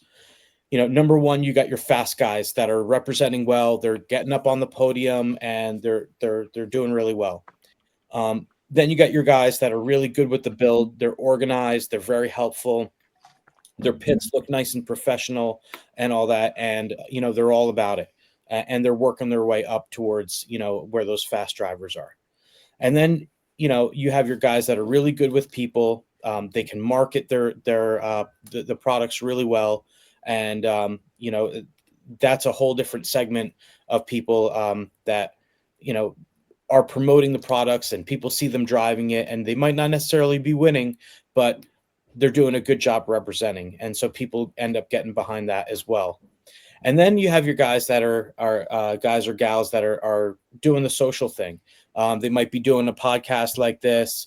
They could be doing videos. A couple examples would be like Ryan Stiles Harris, races once in a while, does a whole bunch of really cool videos. Kevin Winters is another one that's out there doing videos and doing cool stuff. And he's a racer as well, and he deserves some support. One of the guys right here on this podcast, Toby, is out there doing videos and everything. But I know Toby's been racing. Man, Toby and I have been racing together for decades. So it's everyone has their element that they bring to the table. And I think Jason was really good in pointing that out to us. You have to remember every team is different. Go about it in such a way like instead of what can this team do for me, what can I do for that team? Where can I fit in? What can I do to assist this team in being even more successful than it already is? And things will just kind of fall into place. And your team manager is going to know that. They're going to see that. And set up a relationship with your team manager and start to get to know them and get to know the product. Hey, what's it going to take? Ask those right questions, and make sure, and then a lot of people ask me about a resume. There's a lot of software out there that will help you put your resume together, whether it be like, what is it? Microsoft Word can do resumes, or Word will do it. Where else can guys put a resume together? Chat GPT. Probably something even on Google Docs too. There's probably a template. Okay. There. Yeah, like you want a couple pictures in there, maybe a podium picture, some and share some information like how you got started, where your favorite tracks are, what's your home track, what are your goals, what are your aspirations, what do you bring to the table, what can you do for the team as well, why do you It's like marketing yourself. It's like going to get a job. That's it, and that's basically what it is. Like there's no free lunch, as my father always told me, there's no free lunch, you got to earn it. So instead of paying full price for a product, now you are marketing that product, and you are being part of the marketing of that, and that's why you're earning that discount or whatever it might be. So I kind of agree. Like you shouldn't just hand out sponsorships; they need to be earned, and there's got to be something to it. I believe that it's a more valuable thing that way. But yeah, that pretty much covers, the sponsorship thing, what I wanted to talk about. Do you guys have anything to add or any questions? Just wanted to say, in my experience, you got to be the driver that the brand wants to sponsor. So, and in my opinion, if I were a brand owner, I wouldn't want to see someone who's waiting for the deal to buy the servos, buy the engine, whatever it is. Like run the product, have faith in the product, be an ambassador of the product because it works. And if you're really passionate about that product, then you can ask to represent them. But it's got to be something of like you said, an equal contribution of what are you providing for them and what are they giving you. So if you want a good deal, you've got to be performing with results as well as in the pits. Are you selling the product? Are you sharing the product? Are you posting pictures of it or talking about it on Facebook, on the social medias, or whether you're in person, like I crash a lot. So my Nitro Pro servos last the entire season, that's got to stand for something. Absolutely. Yeah. And then, Davis, speaking of Kyosho, because I know, obviously you're a big Kyosho guy. Who do people get in touch with at Kyosho if they want to get, obviously if you're looking for AE, you're going to come to me, but for Kyosho, who's the go-to guy? My contact's always been Derek Furutani, but I do believe Will Walker has some extension of contact to them. He's very helpful with the whole Kyosho team. He's been invaluable since we got him on board. But I believe it would be Derek, and I can post in the comments. His where you could drop resume, for instance. But the other thing is reach out to Lutz. Lutz is, I think, the nicest person in RC. He'll walk you through whatever question you have. It doesn't matter if you drive a Kyosho, use Futaba or Alpha Plus engines. your time of day is as valuable as his in his eyes, and it's one of the most refreshing things to see. So yeah, feel free to reach out to me, Ryan Lutz, Will Walker, or Derek, and I'm sure we all can kind of get you in the right direction. Cool. I know Vin, one of the other Brian things- Allen's always helpful with that stuff. Sorry. Yeah, Trains and Lanes is a good place, and I think he did mention, Brian Allen mentioned that he's got a bunch of Kyosho's on sale, along with, like I Yes. said, he's got a B4.1, a T4E, and a couple of Kyo. I think he's got a couple brands in there. So I mean, if Yeah. anyone's looking to get a chassis for next year, or get someone a Christmas present, maybe hit it up. Black Friday is what, like tomorrow? Like it's around the corner. Well, by the time this Week episode away. comes out, Not tomorrow, buddy. Not That means tomorrow. it's Thanksgiving today. sorry, man. And I'm hungry, so there's no way it's Thanksgiving today. No, it'll be full My of bad, turkey my right bad. now. But anyway, you guys get the drift. Well, just to Hey, build, Vin, to build before- on what you're saying too, Vin.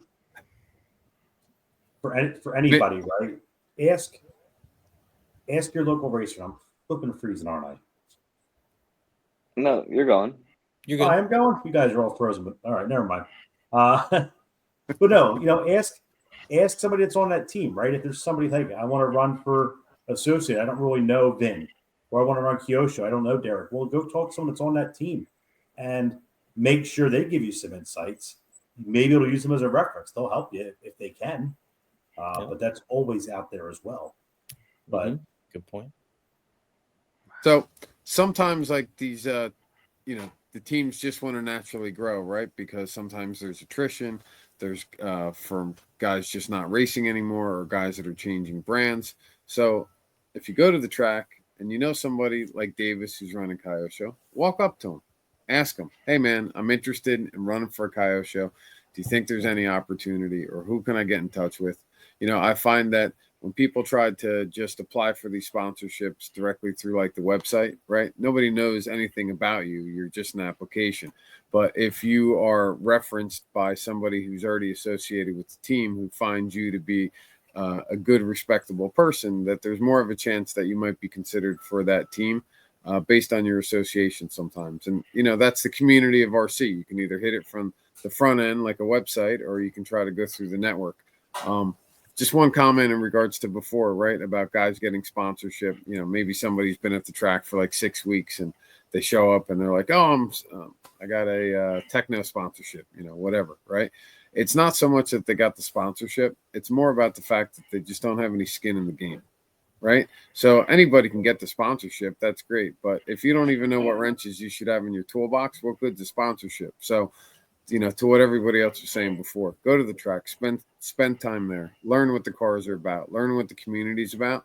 And then when you get your feet wet and, you're in the D main, or, maybe you're luckier and you're somewhere in between because you just got some natural skill, then, you can start, making those applications and, trying to find some other better way to afford the hobby. Because I think in some cases that's more of it, right? Guys are trying to afford the hobby and a better thing.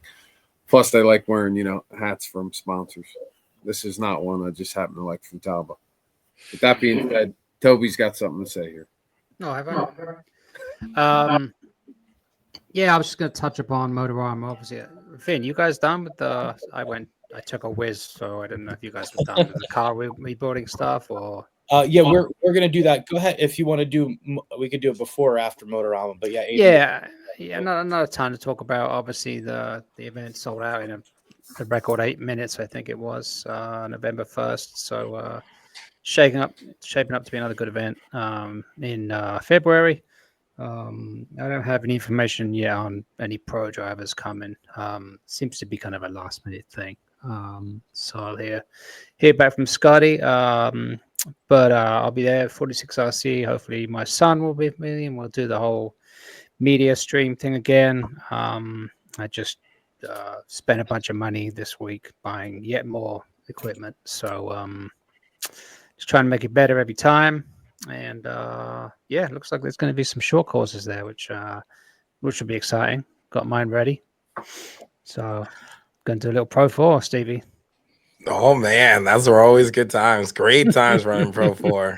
Oh man. And Toby, have you ever thought of like going through on one of these, I don't know if I missed it before, but have you ever gone through your setup on this podcast? Like what it takes to for you to get the stream process going and the equipment that you use and details and stuff like that. Because I feel like people could be interested. Like if you're not a diehard best racer, like with Vin saying, a good way to be an asset to the brand is like, let me, record videos or, stream the product or talk about the race and things like that. And, that'll get you noticed as an asset. Like not everybody's, number one tool is how fast of a driver there are. Like, I've always thought like, scouting, like I always tell people like, this kid's got it. Like you should keep an eye on this kid. This kid's going to be helpful to your program, so I thought scouting was always big and like, this guy's a good wrench or this guy's really, really helpful.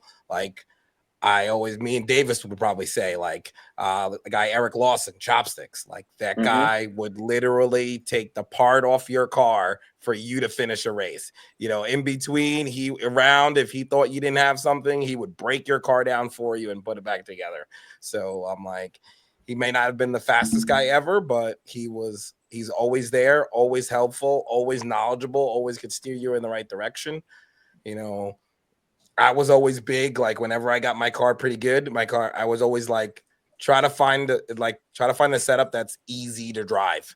Like don't find the Ryan Mayfield setup or whatever. So whenever I got something that was like really easy to drive, and I would test that by like, okay, I'm going to let this guy is in the last main. I'm going to let him drive it. Then I'm going to let, an average guy drive it. And then I'm going to let the A main guy drive it. 3 guys drove it and all their times improved. All right, now this is a good setup. And I would put it on, Petit RC or whatever, So Dialed now has an app and, things like that. So I feel like being able to get a good setup and spread it around to make it easier to drive for people was big. I remember getting emails like, I drove, you have a T5 truck setup for carpet. Like, does that even exist? And people would like email me about it and like, dude, this setup is amazing. It's the best I ever drove. And, then I had people reach out to me just for that, like just for like setup sheets, or if I updated it, or what am I running now?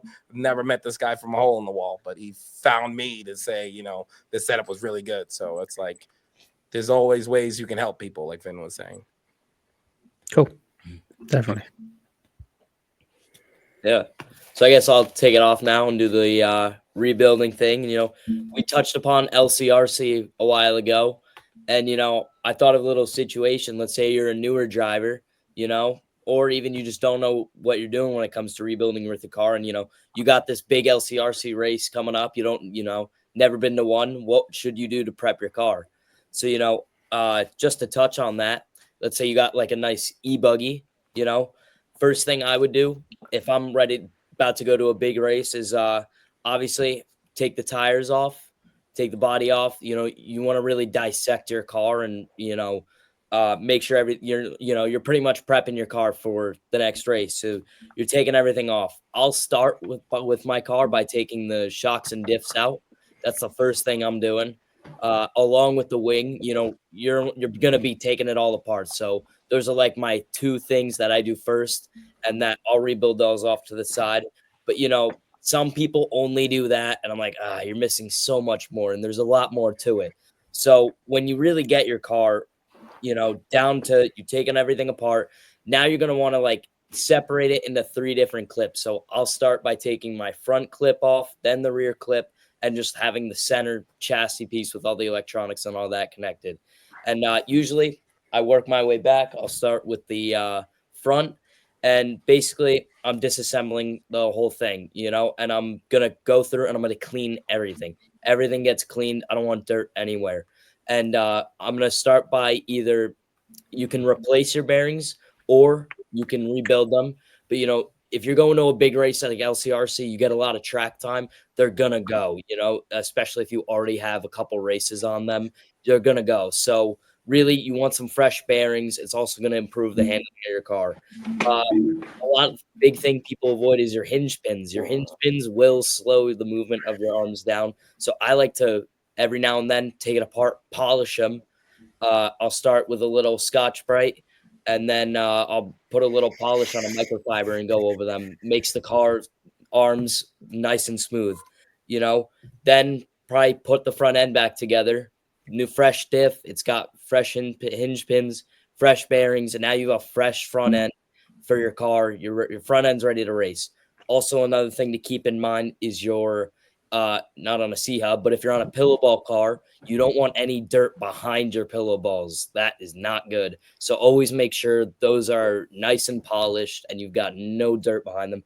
Also, mid race, you can always use a pencil, the little graphite on the end. That's a good way to polish them. And I'll do that for a main, pencil over them real quick, you know, keep them nice and smooth.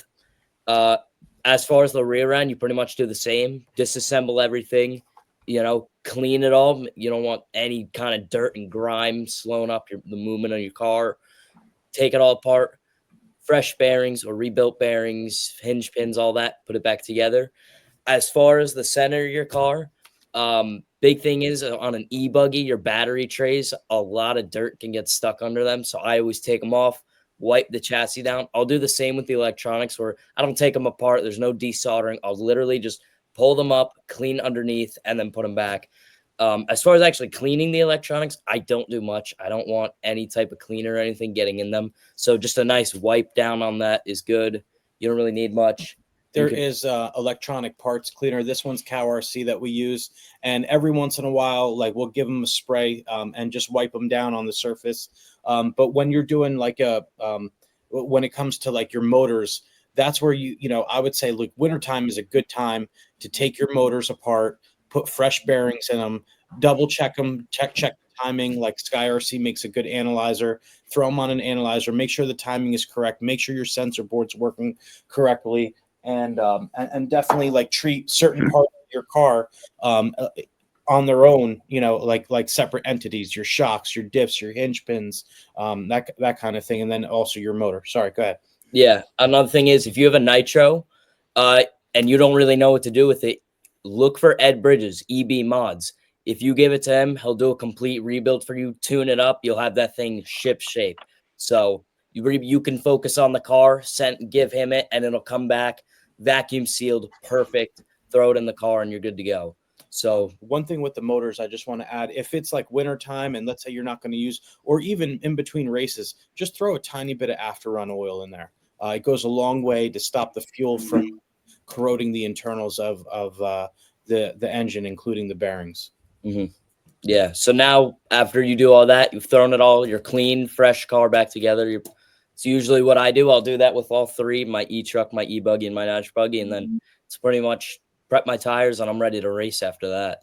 So couple things like when it's wintertime, like I'll take it a step further. One of the things that Aiden may have left out, like when we take our cars apart, we'll take them apart like in clips, like he said, and we'll take apart a lot of it. Like, you know, he'll take the hinge pins out, the shocks, the diffs, the bearings, all that stuff comes out of it. And then we actually take a bunch of the parts and put them in the sonic cleaner. Either like a little bit of simple green or whatever kind of cleaner you want to use. There's a bunch of different cleaners. Some people use the citrus cleaner. CowRC makes a good cleaner. Race Ready Products makes a good cleaner. So there's different products out there. And I like to, like wintertime, I like to condition the plastics.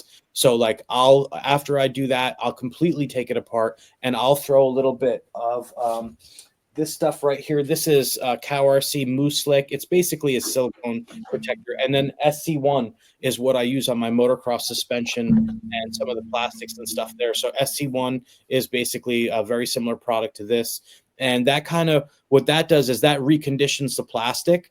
It brings back the luster and it's going to make it so it's less brittle. So it's going to bring back like the nylon effect, the elasticity back to the plastic. It'll be less brittle, less prone to breakage. How do you make a decision whether it's time to do that or replace the plastics? Like so how when often are you servicing them or just deciding whether, you know, are you doing a quick inspection and it has no cracks, so I'm leaving it? Like, do you ever like time like, all right, I'm going to use this arm on my car and it's not going to go more than 6 races or 7 races? Do you have any game plan like that? Or are you just more use it till it breaks and then put a new item when it breaks? So there's 2 things about that. With the AE cars now, we have 2 different compounds. So if it's wintertime, I'll run a softer compound, which will be more elastic and it less prone to getting hard, brittle, and breaking. Summertime, I'll use the blue compound stuff, which is a little bit more rigid. It's almost like 10 scale has their carbon, their carbon arms and stuff like that. So this is a similar thing where we have a more rigid part that in the wintertime, it's going to be brittle, but in the summertime, it's going to withstand to the heat and it's not going to warp. Once you see the arm starting to warp or you see excessive wear at any point of it, or you think, oh man, that hinge pin, it's loose in there now, then it's time to get rid of it. So like, for example, on the rear, if one of them starts warping out or the hinge pin's really tight, even after you polish it, because it's starting to warp out, replace both. Don't just replace one, make it so it's even on both sides. And replace both of those rear arms. And if you're replacing the rear arms, chances are you need to replace the front arms too. And then you might want to also look into your camber links and your steering links and your other plastic pieces to see if they're fatigued as well. Yeah, big thing is checking the amount of play in them. A little bit of play is good. You want a little bit, but eventually there is a point where it's just too much. If you can move your whole front arm back and forth, that is not something you want, So yeah, as long as you check for those things, a fresh rebuild on your car, you're going to be ship shape going into practice. Just puts you ahead of the game. You're ready compared to somebody who hasn't touched their car since the last race. So now all you guys are when I'm in doubt, I'll just put the new part on there and see the old one. If it's not bad, let's keep it as a backup, right? In case something does break last minute, at least I have something. Or if somebody's going to pick one to jam it. Hey, oh man, I just broke a right rear arm. You have something quick? I'll hold on to it at least. Hopefully help another racer out too. Yeah, for sure. Hold on to it for a fellow racer who might need it too. Yeah, yeah. Do you guys do anything different or anything to add to that? I typically will go about, half a season before I make sure I've changed out, most of my plastics. Every winter I change, if I'm not buying and building a new kit, I'm changing out link ends and turnbuckle ends and, sway bar ends and all that. These cars wear incredibly with the dirt that they get on them, but as long as you're like Aiden said, looking for the slop, the parts will tell you they need to be changed. And whether you're going through the motions for a big race weekend, and like Tom said, you throw the new parts on anyway, you've got your spare then, but going into a big race, you've got the peace of mind that you've got some new hardware on there. But yeah, look for the slop and set a precedent for yourself. Set a timeline. I like to change my arms out pretty frequently, just so that I don't, get an arm that's completely fatigued or, starting to bow. I've seen people who run the same set of arms the entire year, and they literally have a gull wing effect to them because, they've been on the car the entire year. They're fatiguing. So you just look for the signs. Cool. Hey, you don't notice it as much till you pull out a new arm and compare it. Absolutely. And my process is very similar to what you're doing, Aiden. So like when I come back on a race weekend, I pretty much disassemble the car. Any metal part is removed, any bearings are removed. I actually take it and put it in a tub of Simple Green with hot water, and I'll take a toothbrush to it, clean it up, dry it real good, check it over. And I don't really have much breakage, but every once in a while I'll find something, and those things always seem to rear their ugly head during a main. That stuff never seems to break during a qualifier. It always seems like it's a main when something like that's going to go bad. It feels the pressure as well. The bearing thing's really important, right? And We've all don't tried to forget your hardware. I feel like everybody talks about like swapping out a plastic part, changing a bearing, and they'll have like the same screws that are like half stripped in the car. And I'm like, I think I went to the barn midsummer and I'm like, hey, can you like work on this diff? And I'm like in between. So like I have the guy's diff. I go to take the screw out, I put the wrench in, and I'm like, I can turn this like, halfway before it breaks the screw loose. I'm like, when's the last time you changed the screws in this thing? And he's like, when I built the kit. And I'm like, things are just overlooked. I'm like, simple things like that. You wonder why a screw fell out. Well, if you took it out, put a fresh one, you would reapply Loctite and put it back in, and your screws wouldn't fall out. Yeah. That's a really good point, Steven. Not only the screws, but also the tools that you use. You know, like some of those cheaper tools are going to round out the screws a lot quicker. You know, personally, you know, I think the quality of your tools is really, really important, which is why, like, I really stand behind MIP drivers. That they're really, really good. I know there's some other good brands out there, but I mean, they work really well for us. EDS is really good too. Okay. Yeah, I used to have those. Cool. New set of drivers every year. I think super important because Yep. you just kind of tolerate the shit that you have, and you're like, all right, it's got a little play. But then you get in a situation, let's say you need to take out a chassis screw or something that's really important. It's bound up a little bit, and you don't have that sharp bit that's pretty decent. Then you're sitting there with a Dremel next. I just grind like a millimeter off as well and get you back what you need. You know, just put it on a That's a grinder. good idea. Yep, that's a good idea. So I would like to real quick, I know we're at 2 hours right now, guys. So real quick, I have a couple new products that I want to just showcase real quick to everybody. These are the new dirt webs right here that we used at AMS. Just going to open up this bag and just kind of let the viewers just check out, if you can, the compound on here. There we go. And just check out the tread pattern. And these are like, they got really sticky at AMS. They're really cool. So these are the Dirt Web 2s right here. And then they also came out with another one, and these are called the double bars. Yeah. So they actually have like double bars. If you look in there, they have double bars going on in there. And these were really grippy. So we didn't actually get to. Did you run these? I think we only ran the Dirt Webs in truck. Oh, in truck. We ran these in truck.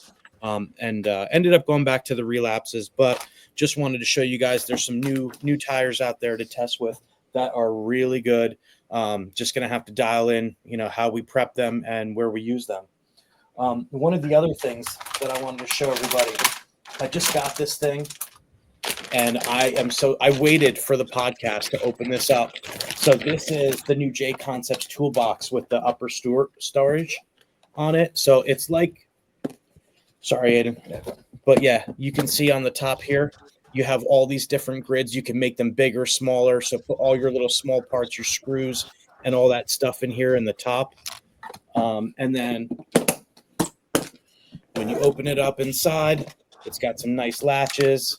You know, you can kind of a couple of these compartments you can move around, so you can make it exactly the way you need it to carry all your tools around. I'm pretty sure this fits right in an OGO bag, and so you can take it on the plane with you when you're flying to a big race. But just wanted to show that new product that just came to market, and I believe there's some smaller boxes that he's got as well, including, I know we have, and I'm not going to go into it because we're over time, but this is like a little spring box that JC sells that you can put all your springs, and it's got a foam liner in it, and there's like a double deck design in there that really holds a lot of stuff. So just easy ways to store your stuff and bring it to the races, along with some new tires and stuff from JC. I think AE Kurt talked about it last time, and you know, we have some new motors that came out from Reedy. There's a little pamphlet in here that tells you exactly how to time your motors. It is absolutely critical that you follow that. So that's another product that just came to market, along with AE dropped aluminum hubs for their cars for the 4.1. So Tom, I don't know if you got those yet, but I hope to have it on my car for Fall Brawl. I haven't what yet, else? but man, the plastic stuff's been solid as hell. But I'm sure at some point I'll try it. Cool. Yeah. Cool. So yeah, just wanted to go over, and then we were talking about it last time when Kurt was here, but this is the Shell C block that everybody uses on their 4.1, and it changes the geometry around. It gives you like a half increment on the toe in, so you can add a little bit more or have a little bit more out than over the stock C block. But this is a really, really good part from Shell Racing that's worth getting. We're also waiting for his new shock pistons to come out, so that should be fun. Mm-hmm. Anyways, yeah, that's all I got. Toby, you have a word from our sponsor? Yeah, as we wind down the show, I got a spin speak a little bit about our friend Ed Bridges over at EB Mods. Steve, you probably know Ed, right? From many Oh years. man, I remember through the years. I think he he always had like the strongest running motors. He used to do some OS motors, and I remember he dropped his own motor, and man, it was such a good brag. Like he ran his motor, that thing easily, without a shadow of a doubt, go in 10 minutes when other stuff couldn't go 10 minutes, like early, back in the day. So he looks like he got good products up there. Yeah, Ed's the guy up in the Northeast for all your engine services, rebuilds. He actually has been building up his website of late, and he's been teasing a brand new engine. Actually, if you follow him on Facebook, looks like it's going to be a Nova-based engine. Don't know much about it. Looks like it's called like the OP2 or something. Yep. But yeah, that's in the works. So it's been a sponsor for us this year, so you should check him out on his webpage, ebmods.com. And yeah, get your all your engine needs taken care of. Yeah, we can't wait to get our hands on that Nova engine. He's going to have that out soon, and the second before it's even out, I know we're going to be testing with him and working on that. So I'm super pumped for that. Done some good marketing, a lot of nice little spy shots. Mm-hmm. Yeah, for sure. Those new engine heads look real nice from an electric perspective. We got to get George doing nitro. Closer, George. We're getting you closer. Yeah, We're getting closer. Just No glue one to your car. Just put the head on your car. At some point in my RC career, we'll have a nitro. But in the meantime, we're trying to keep the show a little tighter because we've last couple shows have run pretty long, and some people have said to me they had to watch it more than one time or one sitting. So trying to just keep it wrapped up. What a great show tonight, though, right? Two great local guys that do a lot for the RC community, not just in how they race and how they ambassador their products, but guys that give back by RDing or participate in scholastic events, or somebody like Steve who likes to give away his winnings. There's no doubt that's what pays it forward for this hobby. It's a hobby that we all unite around for one main purpose, right? It's to have a good time. And through that association, you gain friends, you gain communities, and you learn a good hobby. And I think it pays forward in a lot of different capacities. So I really appreciate you guys taking the time to join us on the podcast and help build some good positive content with your stories, and tell us a little bit about your history, which has been great for everybody to learn. Davis, I'd like to specifically invite you and JP back at some point next year. See if you guys want to do something about the Discovery program. I think that would be really cool. I'm sure the other guys would endorse something like that. It's definitely something we'd like to have on the show, and definitely hear more about it and see what we could do to, help you guys for, whatever race or event that you have next year. We could most definitely help promote it. Stevie Charles, you're like a fucking legend, bro. I've been racing. Thank you. Appreciate it. I think it's really awesome, and that you created some time to come on the show, and really appreciate what both of you guys have done. Like always, we really appreciate everybody following. The last episode, Vin, I told you I don't really look back too often because I just try to keep my head down, work with Toby and Tom and you to basically just put on some good content and shows. But I noticed the Kurt Wenger episode had 2,700 views or something like that the other day. So that was pretty cool, man. Cool. So we're definitely picking up some viewage. With that being said, if you could, we would appreciate it. Hit that like button, subscribe on our Facebook or YouTube channel. And last but not least, don't forget to share, because that's how we're growing the podcast, and we're heading towards our 2.5-year mark, like Toby said in the intro. So super excited. We got a really good lineup coming for the next couple of months, taking it back to hometown. We got a bunch of stories from a bunch of guys like Stevie and Davis that we're going to bring to the table. And then we got some other pros that are going to come on and tell us about their stories and how we can improve our racing. With that being said, thank you so much to my partners in crime, Toby Hampson, Tom Petrella, Vin Manchenda, and Dylan. Thank you to our guests. Aiden. And, I'm sorry, Aiden. Sorry. Say Dylan. if you guys, before we exit, if you guys have any questions or you want to hear about a certain setup topic or something, shoot us a message or leave something in the comments and let us know what you guys want to hear about. We'd love to help you out. Absolutely. Awesome time. Thank you for having me. Thank you for coming on. Our Thank you pleasure. very much, guys. Don't Thank forget to you. have fun at the Bye, Bye, track. guys. Thanks, Thank See you Steve. at a track soon.